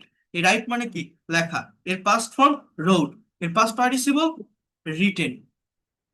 এই টেন্স মানে হচ্ছে এই ভার্বের ফর্মের পরিবর্তন। Third person right, third person মানে প্রেজেন্ট ইনডিফিনিট টেন্সে subject third person singular number হলে ভার্বের এই ফর্মটা বসে। ও আচ্ছা, একটা ঠিক আছে। V4 হচ্ছে writing, continuous form, writing. So এইভাবে প্রত্যেকটা ভার্বের ফর্ম আছে। এই যে ড্রাইভ মানে চালানো, পাস্ট ফর্ম কি ড্রোভ, পাস্ট পার্টিসিপল ড্রিভেন, হ্যাঁ driven. Present participle driving, third person drives. হয়তো আপনি 10টা 20টা 30টা ফর্ম জানেন, বাট শত শত ভার্ব আছে যার past form past participle form আপনি জানেন না। এটা না জানার কারণে আমরা ইংলিশে কথা বলতে পারি না, বুঝছেন? এই যে ড্র, ড্র মানে কি আঁকা, past form drew, past participle ড্রন, present participle drawing. দেখেন বোঝার চেষ্টা করেন, ড্রয়িং, থার্ড পারসন ড্রস। এগুলো জানতে হবে। এবার আমি বলি কেন জানতে হবে। আমি একটা প্র্যাকটিক্যাল কনভারসেশন লিখি, সবাই একটু মনোযোগ দিয়ে বোঝার চেষ্টা করেন। দেখেন এটা যদি আপনারা দেখেন, এই প্র্যাকটিক্যাল কনভারসেশনটা, আপনি খুব ভালোভাবে একটা কনসেপ্ট পাবেন। মনে করেন এ এবং বি, দুইজন ব্যক্তির মধ্যে একটা কথোপকথন হচ্ছে, বোঝার চেষ্টা করেন। একটা কনভারসেশন হচ্ছে, এরা দুইজন বন্ধু, একটা মেসে থাকে বা একটা হোস্টেলে থাকে। তো এ বাইরে গিয়েছে, রাতের বেলায় বাসায় আসছে, এবং বি কে জিজ্ঞাসা করছে, তুমি কি রাতে ভাত খেয়েছো? এই কথাটা ইংলিশে কি হবে? এ বি কে বাসায় এসে বলছে বাইরে থেকে, তুমি কি রাতে খেয়েছো? হ্যাভ ইউ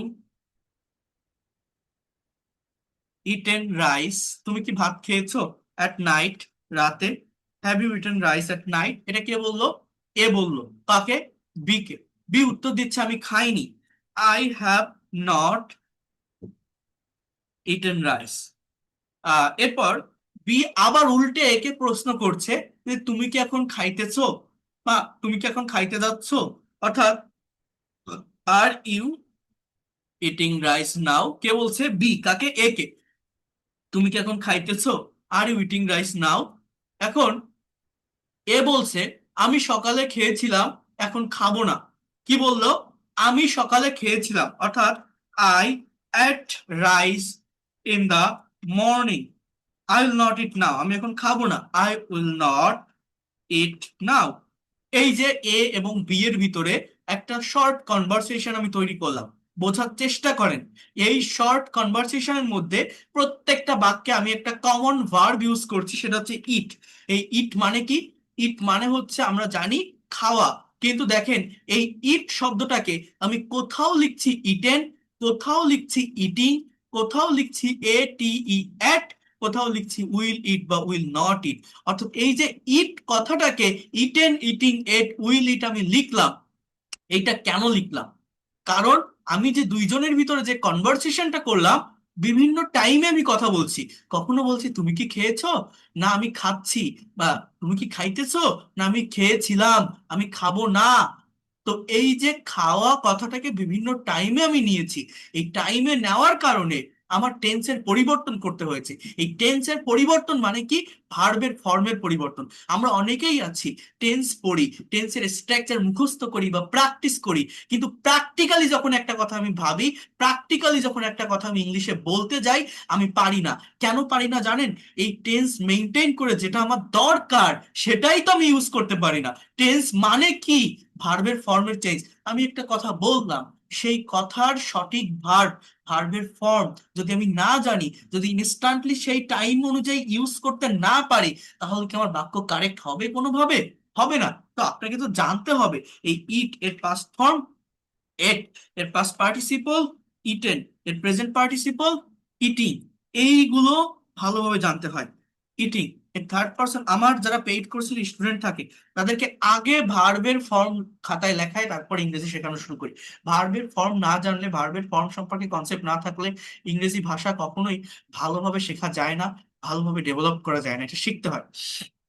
আচ্ছা, তাহলে আমি কি কথাটা বললাম আমি জানি না আপনারা কেউ বুঝতে পারছেন কিনা। যারা ইংলিশে দুর্বল, যারা স্পিকিং এ দুর্বল, অনেকেই আছেন মিডিল ইস্টের বিভিন্ন কান্ট্রিতে থাকেন, এসএসসি পাস, এইচএসসি পাস, খুব বেশি লেখাপড়া করেননি, ওয়ার্ক বিষয় বাইরের কান্ট্রিগুলোতে গেছেন।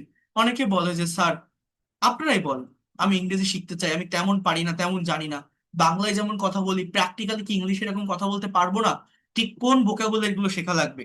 তাদেরকে আমি সাজেস্ট করি, দেখেন ভোকাবুলারি মানে ভার্ব সম্পর্কে ধারণা রাখেন। এই যে ভার্ব গুলো দেখছেন, এই ভার্ব আমি এটার পিডিএফ ফাইল আপনাদের পাঠাবো। এই ভার্বের বাংলা অর্থ এবং ফর্ম যে যত বেশি জানবে, সে তত বেশি ইংরেজি শিখতে পারবে, দ্রুত কথা বলতে পারবে। জাস্ট এটার পাশাপাশি তিনটা বিষয় জানতে হবে: টেন্স, মডাল, সেমি মডালের ব্যবহার, আর একটা হচ্ছে প্যাসিভের ব্যবহার। এইটা যদি কেউ জানতে পারে আর এই ভার্ব যদি শিখতে পারে, আপনার আর কোনো কিছুরই প্রয়োজন হবে না। Whatever you think in Bengali, you will be able to speak in English. ইংরেজি ভাষায় কি আছে এটাকে দেখেন, শেখেন, না হলে বিভিন্ন জায়গা থেকে ওই 10 মিনিট 15 মিনিটের কন্টেন্ট দেখে, ওই রংচটা বিজ্ঞাপন দেখে কখনো ভাষা শিখতে পারবেন না। দেখে যান। আপনি পারেন না কেন? শুধুমাত্র এই যে কথাটা আপনি বাংলায় ভাবছেন, যে কথাটা আপনি ইংলিশে বলছেন, সেই কথার সময় অনুযায়ী ভার্বের যে ফর্ম সেটা আপনি ব্যবহার করতে পারেন না, ইনস্ট্যান্টলি সেটা আপনি নিতে পারছেন না। এই প্র্যাকটিসটা আপনার নেই, এই জন্যই ভুল হয়, এই জন্যই আমরা পারি না। এই ছাড়া এই ভাষায় আর কিছুই না। বোঝার চেষ্টা করেন। মনে করেন আপনি টেন্স জানেন, সেটা কি? আমি যদি বলি বলেন তো পাস্ট ইনডিফিনিট টেন্সের স্ট্রাকচার কি, আপনি বলবেন যে সাবজেক্ট প্লাস ভি টু, ভার্বের পাস্ট ফর্ম প্লাস অবজেক্ট, এটাকে পাস্ট ইনডিফিনিট টেন্স বলে। আমি যদি বলি বলেন তো এটা ডেফিনেশন কি, কোন একটা কাজ অতীতে হয়েছিল থাকলে তাকে পাস্ট ইনডিফিনিট টেন্স বলে, বাংলা ক্রিয়াপদে ল বা লাম থাকে। তাহলে আমি যদি আপনাকে বলি সে একটি গাড়ি চালিয়েছিল, এটা ইংলিশে বলেন তো কি হবে? সে একটি গাড়ি চালিয়েছিল। এটা যখন আপনি ইংলিশে বলবেন, আপনি কি বলবেন? সে ইংরেজি কি? কি। গাড়ি ইংরেজি কি? কার। এবার চালানো ইংরেজি কি? এইটা হচ্ছে মূলত ভার্ব। এইটা যদি আপনি না জানেন, আপনি কি ওই টেন্স শিখেও কোনো লাভ হবে? হবে না। এখন আপনি হয়তো এটাও জানলেন যে চালানো ইংরেজি ড্রাইভ, তাহলে he drive car, he DRIV drive a car. এই যে ড্রাইভটা আমি লিখলাম, এইটা লিখলে কি হয়ে যাবে? হবে না। আমি বাংলাটা কি বলছিলাম? সে একটি গাড়ি চালিয়েছিল। তাহলে পাস্ট ইনডিফিনিট টেন্সের স্ট্রাকচার কি? Subject plus V two. V two মানে কি? ভার্ব কোনটা? ড্রাইভ। এই ড্রাইভের আবার পাস্ট ফর্মটা কি? এইটা আপনাকে জানতে হবে। তো এইটা যদি আপনি না জানেন, ওই টেন্স শিখে, টেন্সের স্ট্রাকচার শিখে, টেন্সের ডেফিনেশন শিখে কোনো লাভ হবে? যদি আপনি না জানেন যে ড্রাইভের পাস্ট ফর্ম ড্রোভ, তাহলে আপনি কোনোভাবেই ওই যে সে একটা গাড়ি চালিয়েছিল, ওই কথাটা আপনি ইংলিশে ট্রান্সলেট করতে পারবেন না। কোনো ডিড ড্রাইভ, ওয়াজ ড্রাইভ এগুলো হয় না। অনেকে পাস্ট টেন্স মানেই ডিডের ব্যবহার, ওয়াজের ব্যবহার করে, বাট না। মেইন ভার্বের পাস্ট ফর্ম বসাতে হয়, প্রিন্সিপাল ভার্বের পাস্ট ফর্ম বসাতে হয়। এটা কতজন দেখায় বা কতজন এটা শেখে? পারে না। এইটা পারে না বলেই সে ইংলিশে কথা বলতে পারে। টাইমের পরিবর্তন শিখতে হবে। টাইমের পরিবর্তন মানে কি? ভার্বের পরিবর্তন। টেন্স শিখলে সর্বোচ্চ 12টা টাইমের পরিবর্তন করা যায়। এই 12টা টাইম মনের ভাব ক্লিয়ার করতে যথেষ্ট নয়, এর জন্য মডাল এবং সেমি মডাল ভার্বের ব্যবহার জানতে হয়, যেটা আমি দেখাবো এখানে। বাট এই পর্যন্ত যে কথাগুলো বললাম, আমি জানি না আপনারা বুঝতে পারছেন কিনা। আমরা ইংলিশে কেন কথা বলতে পারি না? আমরা ভার্বের ফর্ম জানি না। আমি বাংলায় যে কথাটা ভাবছি, যখন একজনের সঙ্গে কনভারসেশন করতে যাচ্ছি, আমি যে টাইমে তার সাথে কথা বলছি, সেই টাইম অনুযায়ী ইনস্ট্যান্টলি ভার্বের ফর্মটাকে ইউজ করতে পারছি না। আমি হয়তো টেন্সের স্ট্রাকচার জানি, কিন্তু সেটাকে অ্যাপ্লাই করতে পারছি না। কেন? প্র্যাকটিস নেই। এই জন্য প্র্যাকটিক্যাল প্র্যাকটিসটা দরকার। আমি কি বলছি, আমার কথাটা বুঝতে পারছেন কেউ? যে স্পিকিং এর প্রবলেমটা মেইনলি কোথায় হয়, স্পিকিং কেন করতে পারি না? হ্যাঁ, কোন জায়গাটা সম্পর্কে কনসেপ্ট রাখতে হবে। বোঝা যায়? কিছু বোঝেন যে কথাটা আমি বলছি? শোনা যাচ্ছে এখানে যারা আছেন? হ্যাঁ, এখানে যারা আছেন দেখি কই এটা আসে না কেন? আপনারা বুঝতে পারছেন কথাগুলো? জি জি হ্যাঁ, যে আমাদের সমস্যাটা কোথায়? গুড। সো এইটা না বুঝলে বিভিন্ন জায়গা থেকে ইংরেজি শিখতে থাকলে শিখে শেষ করতে পারবেন না। এটাই ল্যাঙ্গুয়েজ। আপনারা ফার্স্ট ক্লাস করছেন, আমি জানি না কতটুকু বুঝে উঠতে পারছেন। আপনারা বাকি ক্লাসগুলো করবেন, আমাকে পজিটিভ মাইন্ডে নিবেন। যদি আপনি এখান থেকে কিছু শিখতে না পারেন তখন আপনি বলবেন। যে কোনো একটা জায়গা থেকে আপনি পেইড কোর্স করে আসবেন আর আমার এই ফ্রি ক্লাসগুলো করে যাবেন। যদি বেটার কিছু না পান তখন আপনি বলবেন, কারণ আমি যাদেরকেই পড়াই আমি অনেক পরিশ্রম করে পড়াই, অনেক ডিটেলসে বোঝানোর চেষ্টা করি, যাতে করে সে শিখে যেতে পারে ভালোভাবে ল্যাঙ্গুয়েজটা। বোঝার চেষ্টা করে। তাহলে আমি কি বলছি? সময়ের পরিবর্তন করা শিখতে হবে। প্রথমে একটা বিষয় বলছিলাম যে এই সেন্টেন্স গুলো কিভাবে বড় হয়, অ্যাডভার্বিয়ালস এর ব্যবহার করে, ভার্বকে ডাব্লিউএইচ ওয়ার্ড দ্বারা কোর্সেন করে। আরেকটা বিষয় কি বলছি, এই বাক্যগুলোকে কিভাবে চেঞ্জ করা যায় টাইমের, অর্থাৎ কিভাবে ঘুরানো যায়। যেমন মনে করেন হি ড্রাইভস আ কার, এই টেন্স মূলত কি? টেন্স মূলত ভার্বের ফর্মের পরিবর্তন। দেখেন, সে একটা গাড়ি চালায়, বোঝেন? সে একটা গাড়ি চালায়। আমি যদি বলি হি ড্রোভ এ কার, এর অর্থ চেঞ্জ হয়ে গেছে, সে একটা গাড়ি চালিয়েছিল। অর্থাৎ পরিবর্তনটা কোথায়? টেন্স মানে কি? টেন্সের পরিবর্তন কি? ভার্বের ফর্মের পরিবর্তন। সাবজেক্ট কিন্তু হি, অবজেক্ট কিন্তু ড্রাইভ, সরি এ কার। পরিবর্তনটা কোথায়? এই ভার্ব ভিতরে। অর্থাৎ ড্রাইভ মানে চালায়, ড্রপ চালিয়েছিল। আমি যদি বলি he will drive a car, সে গাড়ি চালাবে। আমি যদি বলি he is driving a car, সে একটা গাড়ি চালাচ্ছে। Is driving. আমি যদি বলি হি ওয়াজ ড্রাইভিং আ কার, সে একটা গাড়ি চালাচ্ছিল। আমি যদি বলি he will be driving a car, সে একটা গাড়ি চালাতে থাকবে। আমি যদি বলি হি হ্যাজ ড্রিভেন এ কার, সে একটা গাড়ি চালিয়েছে। আমি যদি বলি হি উইল হ্যাভ ড্রিভেন এ কার, সে একটা গাড়ি চালিয়ে থাকবে। আমি যদি বলি he has been driving a car since morning. So এইভাবে আপনি যদি আহ ভার্বের ফর্মের পরিবর্তন করতে পারেন, কথার পরিবর্তন হয়ে যাবে, সময়ের পরিবর্তন হয়ে যাবে। তাহলে যদি টেন্স জানা থাকে, টেন্স মানে কি? অক্সিলারি ভার্ব আর মেইন ভার্বের এই ফর্মেরই পরিবর্তন। সাবজেক্ট সাবজেক্টের জায়গায় থাকে, অবজেক্ট অবজেক্টের জায়গায় থাকে। তো টেন্সের সর্বোচ্চ স্ট্রাকচার আছে 12টা। আপনি যদি টেন্স জানেন 12 ভাবে এই কথাটাকে বলতে পারবেন। কিন্তু এই 12টা স্ট্রাকচার বা 12টা টাইম আপনার মনের ভাব প্রকাশের জন্য যথেষ্ট নয়। মনের সম্পূর্ণ ভাব প্রকাশ করার জন্য এই টেন্সের পাশাপাশি আমাদের মডাল এবং সেমি মডাল অক্সিলারি ভার্বের ব্যবহার শিখতে হয়। সেটা কেমন জানেন? আমি একটা প্রতিষ্ঠানে ক্লাস নিতে গিয়েছিলাম, অফলাইনে ক্লাস, মানে টিচার্সদের ট্রেনিং। সেখানে 53 জন টিচার ছিল তাদেরকে ট্রেনিং দেওয়ার জন্য। তো একটা ক্লাসে ক্লাস 7 এর কিছু স্টুডেন্টস এর কাছে জিজ্ঞাসা করছিলাম যে আমি ক্লাস 7-এ পড়তাম, সরি আমি ক্লাস 6-এ পড়তাম, এটা ইংলিশ কি হবে? কে বলতে পারেন? No one can answer me. কেউ অ্যান্সার দিতে পারেন। এখানে আপনারা প্রায় 200 জনের মতো আছেন, দুইটা গ্রুপ মিলে এখন। তো আমি যদি আপনাদেরকেও প্রশ্ন করি, বলেন তো আমি ক্লাস 6-এ পড়তাম, এই কথাটা ইংলিশে কি হবে? 70 থেকে 80% পারবে না জাস্ট এই বাক্যটাকেই ট্রান্সলেট করতে। এতটাই দুর্বল আমাদের দেশের স্টুডেন্টস বা এই ইংলিশ ল্যাঙ্গুয়েজটার উপর, বেসিকে এতটাই দুর্বল। তো এই কথাগুলো যখন আপনি প্রকাশ করবেন তখন টেন্স দিয়ে হয় না। আমি যদি বলি সে গাড়ি চালাতো, কোন টেন্স? পাস্ট টেন্স মনে হচ্ছে? হি ড্রোভ মানে সে চালিয়েছিল। চালাতো কথাটা বলার জন্য আপনাকে একটা ফ্রেজাল ভার্বের ব্যবহার করতে হবে। তার গাড়ি চালানো উচিত, তার আজ গাড়ি চালানোর কথা, এগুলো আপনি কোনো টেন্স দিয়ে বলতে পারবেন না। অর্থাৎ শুধুমাত্র টেন্স দিয়ে মনের সম্পূর্ণ ভাব প্রকাশ করা যায় না। মনের হোল সেন্স বা সম্পূর্ণ ভাব প্রকাশ করার জন্য এই টেন্সের পাশাপাশি মডাল এবং সেমি মডাল অক্সিলারি ভার্বের ব্যবহার জানতে হয়। মডাল এবং সেমি মডাল অক্সিলারি ভার্বটা কি? মডাল এবং সেমি মডাল অক্সিলারি ভার্ব হচ্ছে can, could, may, might, shall, should, will, would, need to, dare to, have to, has to, had to, am to, is to, are to, am, is, are, was, are, suppose to, going to. এগুলো এগুলো মূলত probability, possibility, ability, হ্যাঁ, obligation এটা প্রকাশ করে। এ- দেখেন আমি একটু আপনাদেরকে বলি, আমি যদি বলি দেখেন, এই মডেল ভার্বের একটা সুবিধা হচ্ছে মেইন ভার্বের ফর্মেট চেঞ্জ হয়। যেমন দেখেন হি ক্যান ড্রাইভ এ কার, এর বাংলা অর্থ হচ্ছে সে গাড়ি চালাতে পারে। বোঝার চেষ্টা করেন কি বললাম, he can drive a car, সে গাড়ি চালাতে পারে। আমি যদি বলি he could drive a car, sorry, সে গাড়ি চালাতে পারত।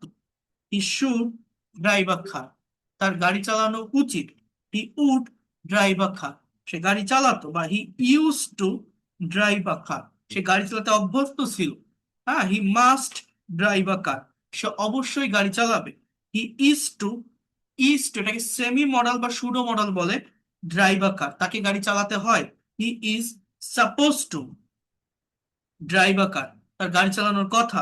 হি ওয়াজ টু ড্রাইভ আ কার, তাকে গাড়ি চালাতে হতো।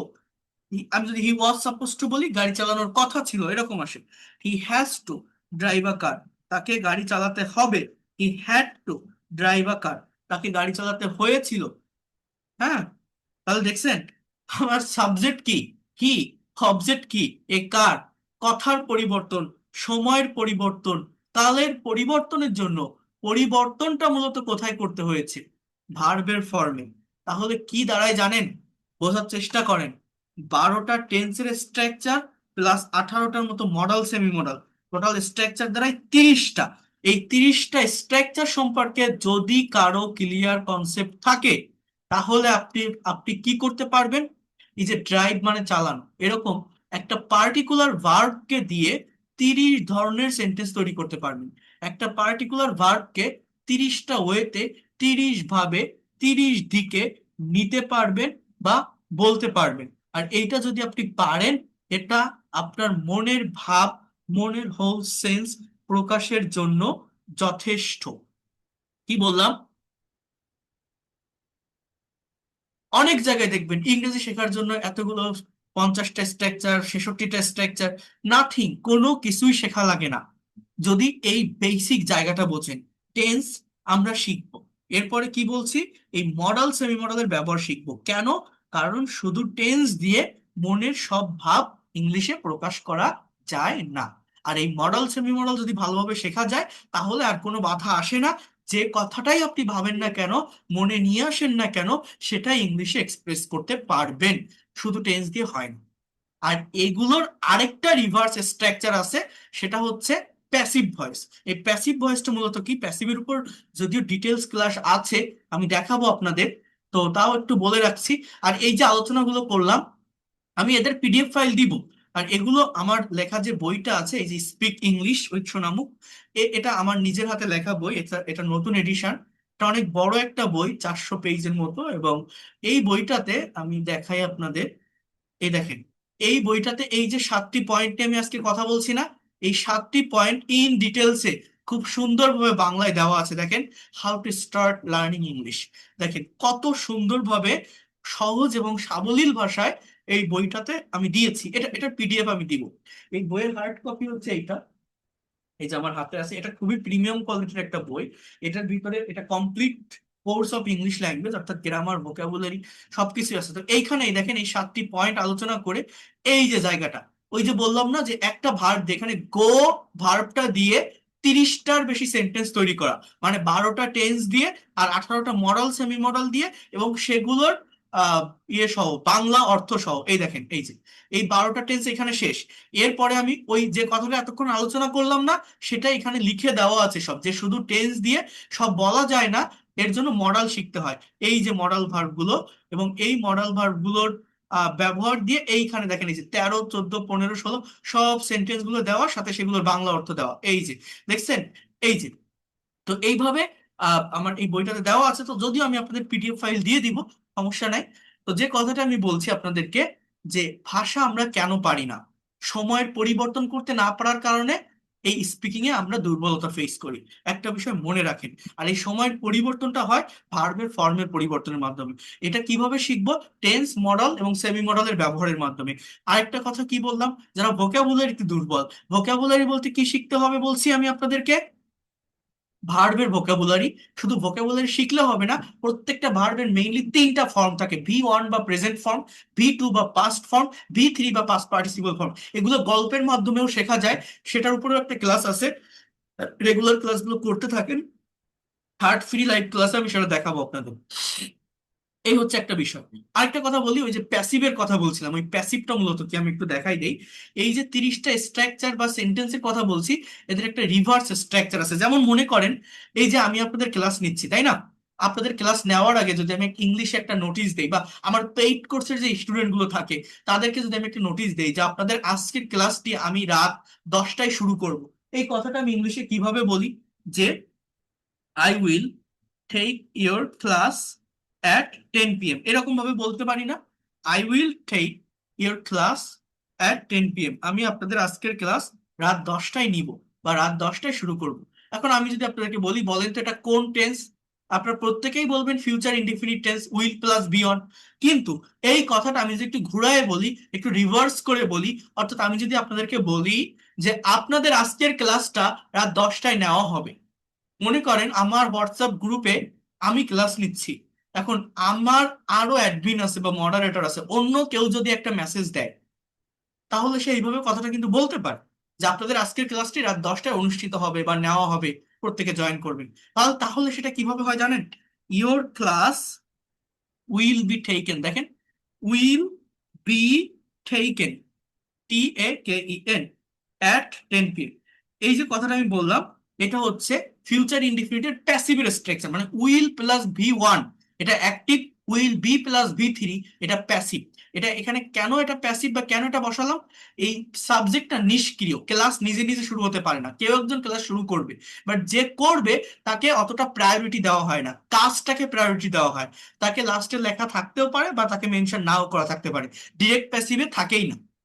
অর্থাৎ অনেকেই মেসেজ দেন না যদি ক্লাস নিতে দেরি হয়, আমাদের আজকের ক্লাসটা কখন শুরু হবে, এই গ্রুপে কি ইংরেজির ক্লাস হয়, এখন কি ক্লাস হচ্ছে, এরকম বলেন না। আপনি তো জানেন না কে ক্লাস নিবে, আপনি তো আমাকে আজকে নতুন দেখছেন। তো এই ধরনের মেসেজ অনেকেই দেয়, আজকে কখন ক্লাস শুরু হবে বা এই গ্রুপে কি ইংরেজির ক্লাস হয়। প্রত্যেকটা কথা প্যাসিভ। আপনি নিজেও জানেন না বাংলায় আমরা আমাদের ডে টু ডে লাইফে প্যাসিভ প্যাসিভ ব্যবহার করে কত কথা বলে থাকি, বাট এদের প্র্যাকটিস না থাকার কারণে আমরা ইংলিশে কথা বলতে পারি না। এই একটা কথা আপনি ইংলিশে ট্রান্সলেট করেন তো আপনি পারবেন না, যে আমাদের আজকের ক্লাসটি কখন নেওয়া হবে, এটা ইংলিশে কি হবে? 1 মিনিট আমি টাইম দিচ্ছি, আপনারা করেন তো এটার ইংলিশে ট্রান্সলেশন। আমাদের আজকের ক্লাসটি কখন নেওয়া হবে, জানেন এটার ইংলিশ কি? আমি অফলাইনে একটা ক্লাস নিতে গিয়েছিলাম মুন্সিগঞ্জ, প্রায় 1200 স্টুডেন্ট ছিল একটা বড় মাঠে, সেখানে ক্লাস নিয়েছিলাম। তো বড় একটা অডিটোরিয়াম, সেখানেও একজনও পারেনি। আমাদের আজকের ক্লাসটি কখন নেওয়া হয়, এই বাক্যটা ইংরেজিতে কি হবে? দেখেন, এটা যখন আমি ইংলিশে লিখবো এরকম হয়, when will our class be taken today. এইটা বলতে গিয়ে অনেকেই ভুল করে, when will be our class, when our class will be taken, এইরকম ভাবে উল্টে উল্টে পাল্টে ফেলে। কিন্তু সঠিক সেন্টেন্সটা হচ্ছে এরকম, আগে double US word, then auxiliary verb, then subject, এরপরে বি প্লাস V3 টেকেন, এরপর টুডে। অর্থাৎ when will our class be taken today, when will our class be taken today, অর্থ কি? আমাদের আজকের ক্লাস কখন নেওয়া হবে। এই যে স্ট্রাকচারটা লিখলাম, এটা কতজনের প্র্যাকটিসে থাকে, কতজন এটা ইনস্ট্যান্টলি বলতে পারে? পারে না। এবং না পারার কারণেই আমরা ইংলিশে দুর্বলতা ফেস করি। তো এই প্যাসিভের উপর ডিটেলস ক্লাস আছে, আমি সেটা পরে দেখাবো। বাট আমি টু সাম আপ যদি একবারে বলি, প্রথমে তো আপনাদের আমি 7টা পয়েন্ট আমি এখানে দেখিয়েছি যে how can we start our spoken English learning journey. 7টি পয়েন্ট আমি বলছি, বাট এটাকে আরো স্পেসিফিকলি যদি আমি বলি, 1 নম্বর পয়েন্ট হচ্ছে আপনাকে ফর্মস অফ ভার্ব, বা এটাকে কনজুগেশন অফ ভার্ব বলে, এটা শিখতে হবে। আমি যেটা বললাম, আমার কাছে 200টা ফর্ম আছে যেগুলো মোস্ট ইউজফুল, বাংলায় ব্যবহার করি বাট ইংলিশে ব্যবহার করতে না পারার কারণে, অর্থ না জানার কারণে আমরা পারি না। এই 200টাও যদি জানা থাকে, আপনার আর কিছু লাগবে না। তো এই 1 নম্বর হচ্ছে ভার্বের ফর্ম। 2 নম্বর পয়েন্ট হচ্ছে আপনাকে টেন্স জানতে হবে। 2 নম্বর পয়েন্ট কিসের কথা বলছি? টেন্স। 3 নম্বর পয়েন্ট হচ্ছে মডাল অ্যান্ড সেমি মডাল এর ব্যবহার জানতে হবে। 4 নম্বর পয়েন্ট হচ্ছে প্যাসিভ জানতে হবে। এই 4টা পয়েন্ট সম্পর্কেও যদি আপনার কনসেপ্ট থাকে, আপনি আমার কাছে আসেন, আমি এতটুকু বলতে পারি আপনি ইংলিশে এক্সপার্ট হবেন, কেউ আপনাকে আটকাতে পারবে না। এইটাকেই প্র্যাকটিক্যালি স্পিকিং বা রাইটিং এ অ্যাপ্লাই করতে হয়। ইংলিশ ল্যাঙ্গুয়েজে এর বাইরে আর কিছুই নেই। আমরা বিভিন্ন জায়গা থেকে অনেক জটিল গ্রামার শিখে এটা ওটা শিখে ল্যাঙ্গুয়েজটাকে কঠিন করে ফেলি, জটিল করে ফেলি। বাট এটা খুবই সহজ। English is a very straight language যদি আপনি সঠিকভাবে প্র্যাকটিস করতে পারেন। আপনি যতই দুর্বল হন, যতই ইলিটারেট অশিক্ষিত হন, যতই ব্রেন ডাল হোক না কেন, just practice, practice, and practice. You all know that practice makes a man perfect. Without practicing, you cannot be able to expert and fluent in English within very short time. সেই প্র্যাকটিসটা সঠিক way follow করে করলে কেউ আপনাকে আটকাতে পারবে না, খুব দ্রুত শেখা যায়। এইটা কি প্র্যাকটিক্যালি কিভাবে ব্যবহার করা যায় দেখবেন। অনেক বেজে গেছে, যদিও 11:30 বেজে গেছে। আপনারা কি আমাকে আর 10 মিনিট টাইম দিতে পারবেন? তাহলে আমি স্পিকিংটা দেখাতাম যে কিভাবে ইংলিশে কোনো গ্রামেটিক্যাল মিস্টেক ছাড়া স্পিকিং করা যায়, একটা সুন্দর প্রেজেন্টেশন দেওয়া যায়। আর একটু থাকতে পারবেন? Just 10 minutes. হ্যাঁ, থাকতে পারবেন? ওকে, তাহলে একটু থাকেন। দেখেন, আমি আজকে হয়তো আপনারা আমাকে ফার্স্ট দেখছেন, এর আগে হয়তো ক্লাস অনেকেই করেননি, অনেকেই নতুন আছেন। ফ্রি ক্লাসগুলো করে যান। করার পর আপনি যে কোনো বড় নামকরা প্রতিষ্ঠানে, অফলাইনে যারা পেইড কোর্স করছেন অনেকেই আছেন, বা অনলাইনে যারা পেইড কোর্স করছেন, যে কোনো একটা পেইড কোর্সের সঙ্গে আমার এই ফ্রি ক্লাসগুলো কম্পেয়ার করবেন। Not my paid, free class compare করবেন। যদি বেটার কিছু না পান তখন আপনি বলবেন। কেন এটা বলছি জানেন? আমি যাদেরকে পড়াই একদম ভিতর থেকে পড়াই, আমার ভিতরে যা কিছু আছে আমি অনেক পরিশ্রম করে পড়াই, সর্বোচ্চটা দিয়ে দেখানোর চেষ্টা করি। কারণ আমি এই ল্যাঙ্গুয়েজের অরিজিনটা নিয়ে কথা বলি। আমি সবসময় এইটাই খুঁজে বের করার চেষ্টা করি, স্টুডেন্টস কেন পারছে না কথা বলতে গেলে, তার প্রবলেমটা ঠিক কোথায় হচ্ছে, কোন জায়গায় আটকে যাচ্ছে, তাহলে কোন জায়গাটায় টাচ করতে হবে পারফেক্টলি। আপনারা ভেবে দেখেন, এই যে 1.5 ঘন্টা হয়ে গেছে আমি লেকচার দিচ্ছি একটানা, কতগুলো বিষয় নিয়ে আলোচনা করলাম।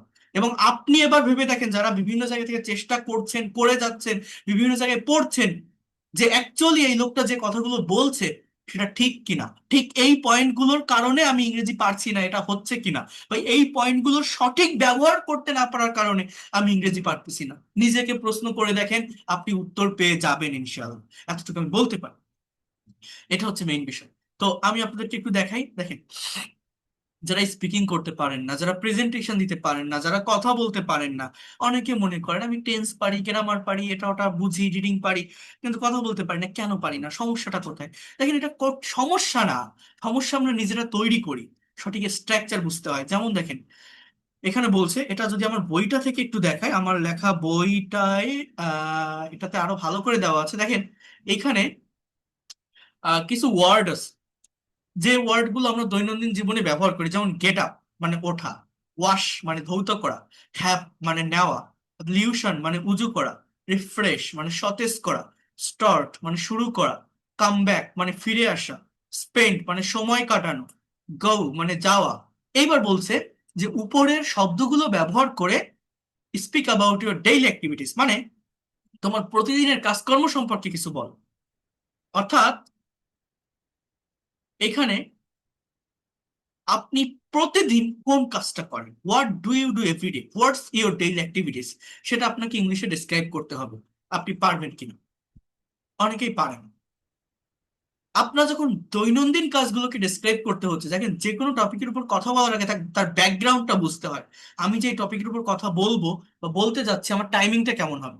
যেহেতু রেগুলার ওয়ার্ক, তার মানে আমার প্রেজেন্ট ইনডিফিনিট টেন্স ব্যবহার করতে হয়। প্রেজেন্ট ইনডিফিনিট মানে ভার্বের প্রেজেন্ট ফর্ম। ভার্ব কোথায় বসে? ইংরেজি বাক্যে সাবজেক্টের পরেই ভার্ব বসে। তাহলে বোঝার চেষ্টা করেন, এখানে একটা প্রেজেন্টেশন আছে। দেখেন কিভাবে ইংলিশে স্পিকিং করতে হবে বা একটা টপিকের উপর প্রেজেন্টেশন দিতে হবে। প্রথমত কথা বলতে গেলে সুন্দর একটা গ্রিটিংস এর প্রয়োজন হয়। যেমন এখানে বলছে, আসসালামু আলাইকুম, good afternoon you all, I am Sakib before you. অর্থাৎ আমি আপনাদের সামনে সাকিব বলছি। বিফোর মানে in front of you. Before মানে সম্মান প্রদর্শন অর্থে বসে, সামনে অর্থে বসে। আই মিন এই বিফোর এর পরিবর্তে আপনি বলতে পারেন ইন ফ্রন্ট অফ ইউ। এরপর, আই এম রিয়েলি গ্ল্যাড, আমি সত্যি আনন্দিত, টু শেয়ার মাই ফিলিংস, আমার অনুভূতিগুলো ব্যক্ত করতে পারি। I will try to say something about my daily activities, আমি আমার দৈনন্দিন কাজ সম্পর্কে কিছু বলবো। এইবার এইখান থেকে এটা শুরু। এই যে ইয়েলো কালার দিয়ে ভার্বগুলোর উপর হাইলাইট করা, জাস্ট এই ভার্বই আপনাকে বুঝতে হবে। ভার্বের ব্যবহার যে সঠিকভাবে করতে পারবে তাকে কেউ আটকাতে পারবে না। দেখেন, I get up early in the morning every day, আমি প্রতিদিন খুব সকালে ঘুম থেকে উঠি। Then I brush my teeth, আমার দাঁত ব্রাশ করি। আই ওয়াশ মাই ফেস, আমার মুখ ধুই, and take ablution for Fajr prayer, এবং ফজরের নামাজের জন্য উজু করি। After that I do some exercise, তারপর আমি কিছু ব্যায়াম করি। Then I refresh myself and take my breakfast, আমি ফ্রেশ হই এবং আমার ব্রেকফাস্ট করি। Then I get ready to go to office আর কলেজ অ্যাট 9:30 AM, তারপর আমি 9:30টার দিকে অফিসে বা কলেজে যাওয়ার জন্য রেডি হই। Then I start doing my work, আমার কাজ শুরু করি। I take lunch at 2 PM, আমি 2টায় আমার লাঞ্চ করি। আহ এরপর কি বলছে, after that I come back from office at 5 PM, আমি 5টায় অফিস থেকে বাসায় ফিরি। Then I spend some times with my family, আমার পরিবারের সাথে আমি কিছু সময় কাটাই। Then I learn English for 1 hour, 1 ঘন্টার জন্য ইংরেজি শিখি। I take my dinner at 10 PM, 10টায় আমার ডিনার করি। And then I go to bed for sleeping at 11 PM, 11টায় বেডে ঘুমাতে যাই। So that's all about my daily activities. As usual, কেউ কোনো কাজ করে, রেগুলার হইতে কোনো একটা কাজ হয়, এটা ইংলিশে ডেসক্রাইব করার জন্য, বর্ণনা করার জন্য সাবজেক্টের পর ভার্ব ব্যবহার করতে হবে। ভার্বের কোন ফর্ম? Present form. তো এইখানে আপনি যদি আপনার ডেইলি অ্যাক্টিভিটিসটা ব্যবহার করেন, এখানে সাকিবের ডেইলি অ্যাক্টিভিটিস আছে, আপনারটা নিশ্চয়ই ডিফারেন্ট হতে পারে। যদি সেটা একটু ডিফারেন্ট হয়, আপনি যে কাজটা করেন সেই কাজটাকে আপনি চেঞ্জ করেন, অর্থাৎ ভার্বটাকে চেঞ্জ করেন, অবজেক্ট দেখবেন অটোমেটিক্যালি চেঞ্জ হয়ে যায়। এইভাবে নিজে প্রেজেন্টেশন দিতে হয়। অনেকে বলে আপনার পেইড কোর্স আর ফ্রি কোর্সের পার্থক্য কি? পার্থক্য এটাই, এই যে ফ্রি ক্লাসে অন ওয়ে কমিউনিকেশন হয়, আমি পড়াচ্ছি, দেখাচ্ছি, আপনারা শিখছেন। আর পেইড কোর্সে টু ওয়ে কমিউনিকেশন হয়, এটা দেখাচ্ছি, এরপর আপনার কাছ থেকে আমি ফিডব্যাক নেই, প্রেজেন্টেশন নেই, ল্যাঙ্গুয়েজ ক্লাব থাকে, আপনি প্র্যাকটিস করবেন, স্পিকিং করবেন আমার সামনে, সেখানে ভুল হলে ধরাই দেই। এইটাই পার্থক্য, আর কিছু না। টু ওয়ে কমিউনিকেশন না হলে একটা ভাষা কি প্রপারলি শেখা যায়? এটা তো সায়েন্স না বা ম্যাথ না, যে টিচার দেখালো আমি মনোযোগ দিয়ে বুঝলাম। যত ভালো ক্লাস নেই, আপনি যত ভালো টিচারের কাছে যান, হাজারটা ক্লাস করে কোনো লাভ হবে না যদি না নিজের মুখ দিয়ে কথা বের করতে পারেন, নিজের ব্রেইন দিয়ে আইডিয়া জেনারেট করতে না পারেন, তাহলে তো কোনো লাভ হয় না। আর ফ্রি ক্লাসে আনমিউট করে দিলে একসাথে সবাই কথা বলে ওঠে, ওই অ্যাকচুয়াল এনভায়রনমেন্টটা আসে না। আচ্ছা, এবার দেখেন, এই যে ডেইলি অ্যাক্টিভিটিসটা এখানে দেওয়া আছে, তাই না? এখন আমি কি বলছি, আমরা ইংলিশে কথা বলতে পারি না কেন? আমরা সময়ের পরিবর্তন করতে পারি না। যেমন আপনারা এখানে এই যে আমার ক্লাস করছেন, এখন করছেন না, এখন রাত 11টা 35 বাজে। আমি যদি আপনাকে বলি যে ভাই বা ম্যাডাম যারা আছেন এখানে, আজকে সারাদিন আপনি কি করেছেন, আমাকে বলতে পারবেন? What did you do today, what was your today's activities, অথবা আপনি গতকাল সারাদিন কি করেছিলেন? Can you describe in, can you explain in English in front of me? পারবেন? কি বলবেন আপনি? যে আমি আজকে এই টাইমে ঘুম থেকে উঠেছিলাম, ফজরের নামাজ পড়েছিলাম, ব্রেকফাস্ট করলাম, এক্সারসাইজ করলাম, এরপরে আমি অফিসে গেলাম, আমার এক কলিগের সাথে দেখা করেছিলাম, বিকালে একটু শপিং এ গেলাম, তারপর একটু ঘুরতে বের হয়েছিলাম, সন্ধ্যায় মাগরিবের নামাজ পড়লাম, একটু খবরের কাগজ পড়লাম, তারপর দেখি আপনি নোটিশ দিয়েছিলেন, এটা দেখে আপনার ক্লাসে জয়েন করলাম। এই যে করেছিলাম, গিয়েছিলাম, পড়েছিলাম, লিখেছিলাম, খেয়েছিলাম, এটা যখন আপনি ইংলিশে ডেসক্রাইব করবেন, কিভাবে করবেন জানেন? পরিবর্তনটা কোথায় করতে হয়? পরিবর্তনটা হয় ভার্বে। সাবজেক্ট সাবজেক্টের জায়গায় থাকবে, অবজেক্ট অবজেক্টের জায়গায় থাকবে। এই যে ভার্বগুলো দেখছেন না, get up, brush, wash, take, refresh, come, spend, এগুলো সব প্রেজেন্ট ফর্মে আছে। এটার পাস্ট ফর্ম বসাতে হবে, পাস্ট ফর্ম জানতে হবে। এর পাস্ট ফর্ম মানে এর আগে ওয়াজ, ওয়্যার বা ডিড ব্যবহার করা না, এই প্রিন্সিপাল ভার্ব বা মেইন ভার্বের পাস্ট ফর্ম সম্পর্কে ধারণা রাখতে হয়। যেমন এই যে স্পেন্ড, এই স্পেন্ডের পাস্ট ফর্ম কি জানেন? SPENT। অনেকে স্পেন্ডেড বলে ফেলে, কারণ জানে কি বেশিরভাগ ভার্বের পাস্ট ফর্ম ইডি থাকে। বাট না, আপনি যখনই বলবেন আই স্পেন্ড সাম টাইম, এর বাংলা অর্থ আমি সময় কাটিয়েছিলাম। আপনি যখনই বলবেন আই স্পেন্ড সাম টাইম, আমি সময় কাটাই। তো এই হচ্ছে পার্থক্য। তো এইটা যার ব্রেনে আসবে, যে ইনস্ট্যান্টলি এটা ব্রেনে নিয়ে কথা বলতে পারবে টাইম অনুযায়ী, সে সাকসেস, সে গেইন করে যাবে, সে ইংলিশে এক্সপার্ট হতে পারবে, তার গ্রামাটিক্যাল মিস্টেক হবে না। যেমন দেখেন, ইয়েলো কালার দিয়ে ভার্বগুলোকে হাইলাইট করা, ভার্বের উপর ফোকাস করেন। কি বলছে? What did you do yesterday, or what was your yesterday's activities. কি বলছে দেখেন, আসসালামু আলাইকুম, good afternoon you all, I am Sakib before you, আমি সাকিব বলছি আপনাদের সামনে। I am really glad to share my feelings, আমি সত্যি আনন্দিত আমার অনুভূতিটা ব্যক্ত করতে পেরে। I will try to say something about my yesterday activities, আমি আমার গতকালকে কাজ সম্পর্কে কিছু বলার চেষ্টা করব। এইখান থেকে মেইন বডি পার্টটা শুরু। দেখেন গেটের পরিবর্তে এখানে গট হয়ে গেছে। I got up early in the morning study. তাহলে বাংলাটা কি, বাংলা বুঝবেন, hour mother tongue is Bangla, so বাংলার সাথে কম্পেয়ার করতে হবে। বাংলাটা কি, আমি গতকাল খুব সকালে ঘুম থেকে উঠেছিলাম। I got up early in the morning study, then I brushed my teeth, তারপর আমি দাঁত ব্রাশ করেছিলাম। I washed my face and took ablution for Fajr prayer, আমি মুখ ধুয়েছিলাম এবং ফজরের নামাজের জন্য উজু করেছিলাম। After that I did some exercise, আমি কিছু ব্যায়াম করেছিলাম। Then I refreshed myself and took my breakfast, আমি ফ্রেশ হয়েছিলাম এবং আমার ব্রেকফাস্ট করেছিলাম। আমি তো সব জায়গায় করি বলছি না, করেছিলাম। I got ready to go to office at 9:30 AM, আমি 9:30টার দিকে অফিসে যাওয়ার জন্য রেডি হয়েছিলাম। আই স্টার্টেড মাই ওয়ার্ক, কাজ শুরু করেছিলাম। Then I took lunch at 2 PM, আমি 2টায় আমার লাঞ্চ করেছিলাম। এই টুকের পরিবর্তে আই হ্যাভের পরিবর্তে আই হ্যাড লাঞ্চ, এটাও বলতে পারেন, হ্যাভ মানেও খাওয়া বোঝায়। After that I came back from office at 5 PM, আমি 5টায় বাসায় ফিরেছিলাম। Then I spend some time with my family, তারপর আমার পরিবারের সাথে কিছু সময় কাটিয়েছিলাম। Then I learned English for 1 hour, 1 ঘন্টার জন্য ইংরেজি শিখেছিলাম। I took my dinner at 10 PM, 10টায় আমার ডিনার করেছিলাম।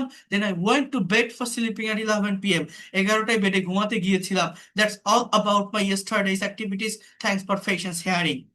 সো এইভাবে অতীতের কাজগুলো আমি ব্যাখ্যা করতে পারি। গট আপ, ব্রাশ, ওয়াশ, টুক, লার্নডও বলতে পারেন, আবার LEARNTও বলতে পারেন। ওয়েন্ট, গো এর পাস্ট ফর্ম, স্পেন্ড এর পাস্ট ফর্ম স্পেন্ড, কাম এর পাস্ট ফর্ম কেম। এইটা যখন আপনি ব্যবহার করবেন, দেখেন সাবজেক্ট সাবজেক্টের জায়গায়, অবজেক্ট অবজেক্টের জায়গায়, কথার পরিবর্তন, সময়ের পরিবর্তন বা কালের পরিবর্তনের জন্য পরিবর্তনটা মূলত কোথায়, ভার্বের ফর্মে। এইভাবেই ইংলিশে কথা বলা শিখতে হয়। কিভাবে, ওই একটা সার্টেইন টাইমের উপর সীমাবদ্ধ থাকলে হবে না, সময়ের পরিবর্তন শিখতে হবে।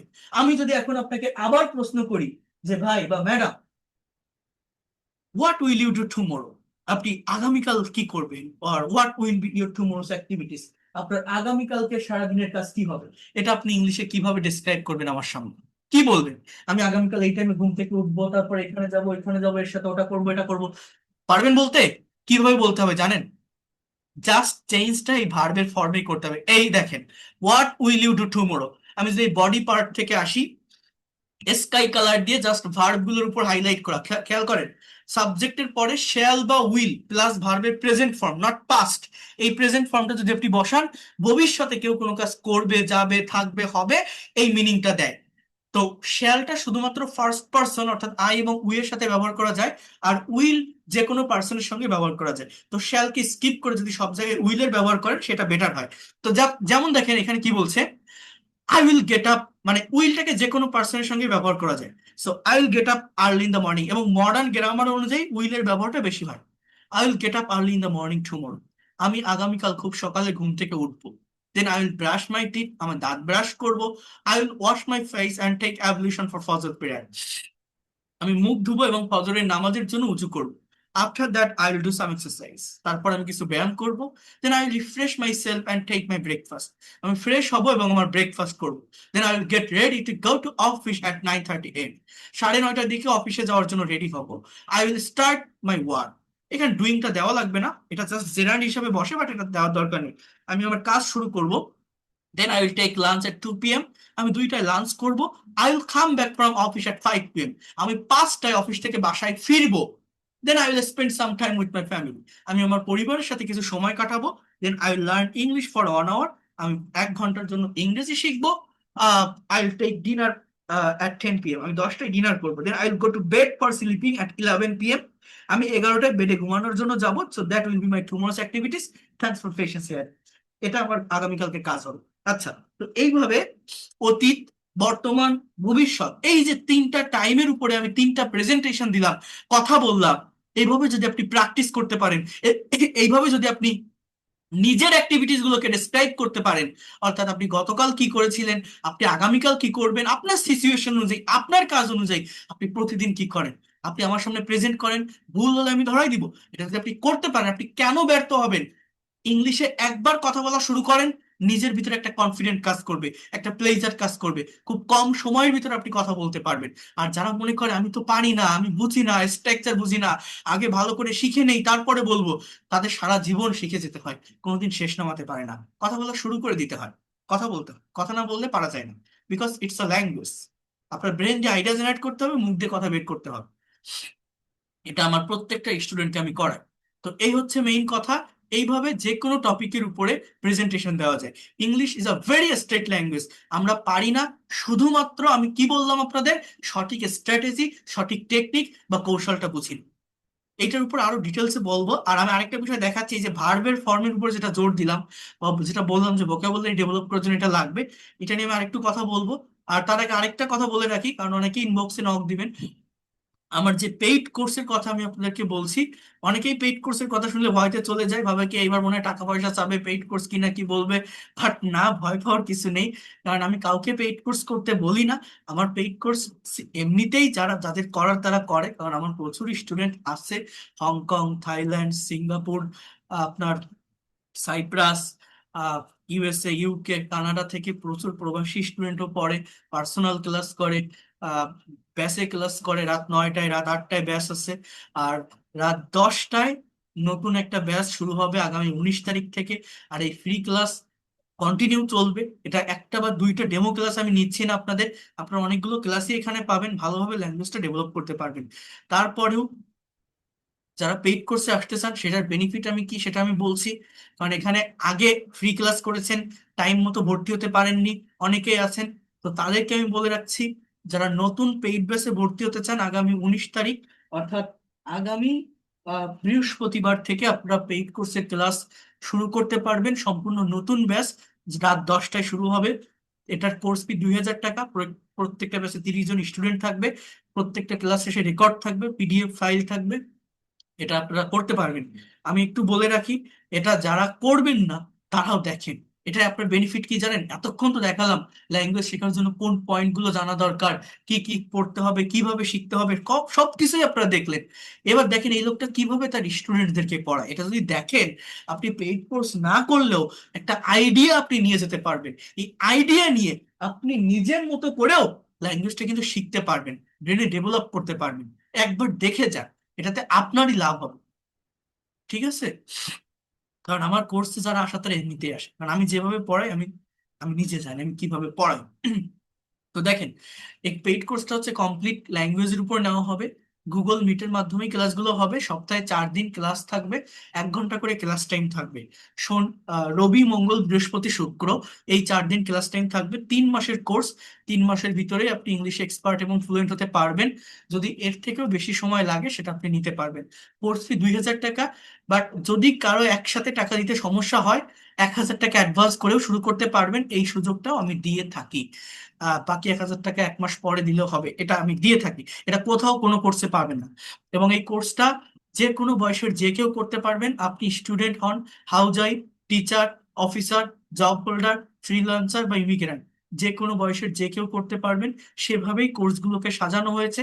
প্রত্যেকটা ব্যাচে 30 জন স্টুডেন্ট থাকবে।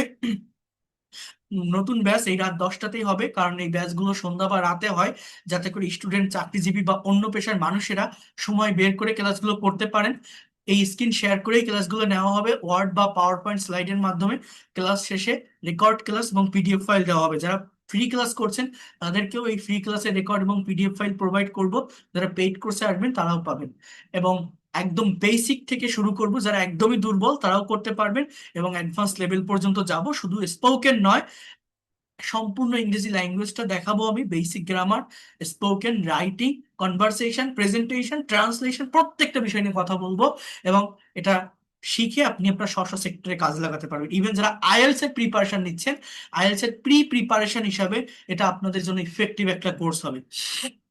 এখানে প্রথম 10টি ক্লাস থাকবে বেসিক গ্রামারের উপর, অর্থাৎ কিছু কম্পালসারি গ্রামাটিক্যাল ক্লাস আমি নিব, যেটা আমার মতো করে দেখাবো, অর্থাৎ ক্রিয়েটিভ ওয়েতে, যেটা করতে পারলে আপনার ভিত্তি বা ফাউন্ডেশনটা মজবুত হবে। আমি যদি শুধু স্পোকেন করাই, আমি যদি বলি এটা প্লাস এরকম হবে, বা বাসে ইংলিশ বলতে হয়, ট্রেনে ইংলিশ বলতে হয়, এইভাবে শেখালে কি হয়, আমি যতটুকু পড়াবো আপনি ততটুকুই পারবেন। নতুন কিছু লিখতে গেলে বা বলতে গেলে কনফিউশন ফেস করবেন, বাট বেসিক গ্রামার যদি জানা থাকে ক্রিয়েটিভ পাওয়ারটা বাড়বে, নিজের মতো করে একটা প্রেজেন্টেশন দিতে পারবেন, একটা ভাইভা ফেস করতে পারবেন আপনার স্কুল কলেজ ইউনিভার্সিটিতে। Even you will be able to write any kinds of paragraph, CV, report, composition, dialogue in your free hand without any confusion. এটা আপনি পারবেন যদি বেসিক গ্রামারটা থাকে। এরপর 30টা ক্লাস থাকবে স্পোকেনের উপর, এই যেগুলো আজকে বললাম, tense, modal, semi modal, passive, এগুলোর ডিটেলস ব্যবহার দেখাবো। অর্থাৎ whatever you think in Bengali you will be able to speak in English. তার জন্য যা কিছু লাগে এই ক্লাসগুলো থেকে পাবেন, অর্থাৎ সিকোয়েন্স মেনটেন করে ধারাবাহিকভাবে সবকিছু পাবেন। এরপর 40 থেকে 50 নম্বর ক্লাসগুলো পাবেন ফ্রি হ্যান্ড রাইটিং এবং অ্যাডভান্স লেভেলের গ্রামারের উপর। রাইটিং এর উপর 10টা মাস্টার্স ক্লাস আছে, যেগুলো করলে যারা BCS, bank job, admission test, even IELTS writing এ যারা দুর্বল, যারা কর্পোরেট অফিসে জব করেন, যারা ফ্রিল্যান্সার আছেন, যারা হাউস ওয়াইফ আছেন, যারা টিচার্স আছেন, রাইটিং নিয়ে যারা প্রবলেম ফেস করেন, এই ক্লাসগুলো করলে সেই প্রবলেমটা থাকবে না। এরপর 50 থেকে 70 নম্বর আমাদের লাস্টের ক্লাসগুলো থাকবে প্র্যাকটিক্যাল ক্লাস, অর্থাৎ আপনার ওরাল ডেভেলপমেন্টের জন্য, মুখের ফ্লুয়েন্সি আনানোর জন্য, জড়তা কাটানোর জন্য। কনভারসেশন, নিউজ পেপার ট্রান্সলেশন এবং প্রেজেন্টেশন, সার্টেন টপিকের উপরে কোশ্চেন থাকবে, স্যাম্পল অ্যান্সার থাকবে। অ্যান্সারটা আমি রিড আউট করে অ্যানালাইসিস করে দিব যে সাবজেক্ট কোনটা, ভার্ব কোনটা, ফ্রেজ কোথায় আছে, ক্লজ কোথায় আছে, কোন টেন্সে লেখা আছে, আপনি কিভাবে কথা বলবেন। এবার আপনি নিজের উপর নিজের মতো করে যখন স্পিকিং করবেন, সেখানে যে ভুলটা হবে আমি আবার ধরাই দিব। এগুলো আপনারা ফ্রি ক্লাসেও পারবেন, দেখলে বুঝতে পারবেন যে কিভাবে স্পিকিং এর, প্র্যাকটিক্যাল স্পিকিং এর বা রাইটিং বা কনভারসেশনের ক্লাসগুলো হয়। তো এইভাবে যদি করায় আপনি কেন পারবেন না? Within 3 month you'll be expert and fluent in English. আর এটাও তো বলছি, যদি এর থেকে বেশি সময় লাগে সেটাও নিতে পারবেন, তার জন্য আলাদা কোনো কোর্স ফি আপনার দিতে হবে না। আপনি যতদিন না পর্যন্ত এক্সপার্ট এবং ফ্লুয়েন্ট হবেন আপনি আমাদের সাথে থাকতে পারবেন। আবারও বলছি, basic grammar, spoken English, writing, conversation, translation, presentation, কেন আপনি পারবেন না? আর এইখানে টোটাল কোর্স ফি 2000 টাকা। 2000 টাকা সেন্ড মানি করে আপনি জানালে আমি আপনাকে একটা আইডি কার্ড দিব, আপনার একটা স্টুডেন্ট আইডেন্টিটি থাকবে, অর্থাৎ আপনি আমার ব্যাচের স্টুডেন্ট। আপনাকে পেইড কোর্সে প্রাইভেট হোয়াটসঅ্যাপ গ্রুপে অ্যাড করে নিব, আগামী 19 তারিখ থেকে করতে পারবেন যারা পেইড কোর্সে আসতে চান। যদি কেউ মনে করেন একসাথে দিতে পারছেন না, 1000 টাকা অ্যাডভান্স করেও ক্লাস শুরু করতে পারবেন। আর আবারও বলছি, আপনি স্টুডেন্ট হন, house wife, teacher, officer, job holder, যে কেউ করতে পারবেন। যদি মনে হয় এই ল্যাঙ্গুয়েজটা আমি ধারাবাহিকভাবে শিখতে চাই, সিকোয়েন্স মেনটেন করে শিখতে চাই, বিভিন্ন জায়গা থেকে শেখার পরেও আমি শিখতে পারছি না, যদি মনে হয় এই লোকটা পড়াতে পারে, বোঝাতে পারে, শেখাতে পারে, টেকনিক ভালো, হয়তো আমি শিখতে পারবো, যদি কনফিডেন্ট আসে, বিশ্বাস থাকে, ভরসা থাকে, তাহলে আসতে পারেন, আপনি ডেভেলপ করতে পারবেন। যদি মনে হয় এই ল্যাঙ্গুয়েজটাকে নিজের অ্যাসেট বা সম্পদ হিসাবে নিতে চাই, নেক্সট জেনারেশনকে আমি শেখাতে চাই, প্রফেশনালি ল্যাঙ্গুয়েজটা শিখতে চাই, তারা পেইড কোর্সে আসতে পারে। কারণ ফ্রিতে প্রফেশনালি শেখা যায় না, যত যাই বলেন না কেন। তো ক্লাসগুলো করেন, দেখেন, বোঝেন। আর যারা আগেও ক্লাস করেছেন ভর্তি হতেছেন, কারণ সিট খুবই সীমিত। আহ যারা ভর্তি হতে চান এই নাম্বারে সেন্ড মানি করে জানাবেন, আর আমি আমার আরেকটা অফিসিয়াল নাম্বার আপনাদেরকে দিয়ে দিব। তো মেইনলি এই এই 2টা নাম্বারে জানালেই হবে। আর যারা ইন্ডিয়া থেকে আছেন তারা গুগল পে বা ফোন পে করেও পেইড কোর্সে ভর্তি হতে পারবেন। যারা পেইড কোর্সে ভর্তি হবেন আপনাদের এরকম একটা আইডি কার্ড দিব, আপনার একটা আইডেন্টিটি থাকবে যে আপনি আমার ব্যাচের স্টুডেন্ট। একদম প্রফেশনাল ওয়েতে একটা অফলাইনের কোর্সের থেকেও আপনি বেটার কিছু পাবেন। এতটুকু বলতে পারি, কোর্স শেষে সার্টিফিকেট পাবেন। ইভেন ক্লাস 1 মাস 1.5 মাস করার পর আমি অন টু অন প্রেজেন্টেশন বা স্পিকিং টেস্টও নিয়ে থাকি, যে একটা স্টুডেন্ট কতটুকু ডেভেলপ করতে পারলো তার উপরে কিন্তু আমাদের স্পিকিং টেস্ট গুলো থাকে। এটাও আপনাদেরকে আমি হয়তো দেখিয়েছি। এই এই স্পিকিং টেস্ট গুলো আপনারা দিতে পারবেন, এতটুকু আমি বলতে পারি আপনাদের। ল্যাঙ্গুয়েজটাকে একদম প্রফেশনালি আপনি এখান থেকে শিখতে পারবেন। So, এইভাবে আপনি অন টু অন টেস্ট আমি আপনার থেকে নিব। So, এই হচ্ছে main বিষয়। এটা অনেক কিছু আছে, আমি দেখাবো আপনাদেরকে এক এক করে। আর যারা পেইড কোর্সে আসবেন প্রত্যেকটা ক্লাসের রেকর্ড, পিডিএফ ফাইল, এটা তো আমি দিব।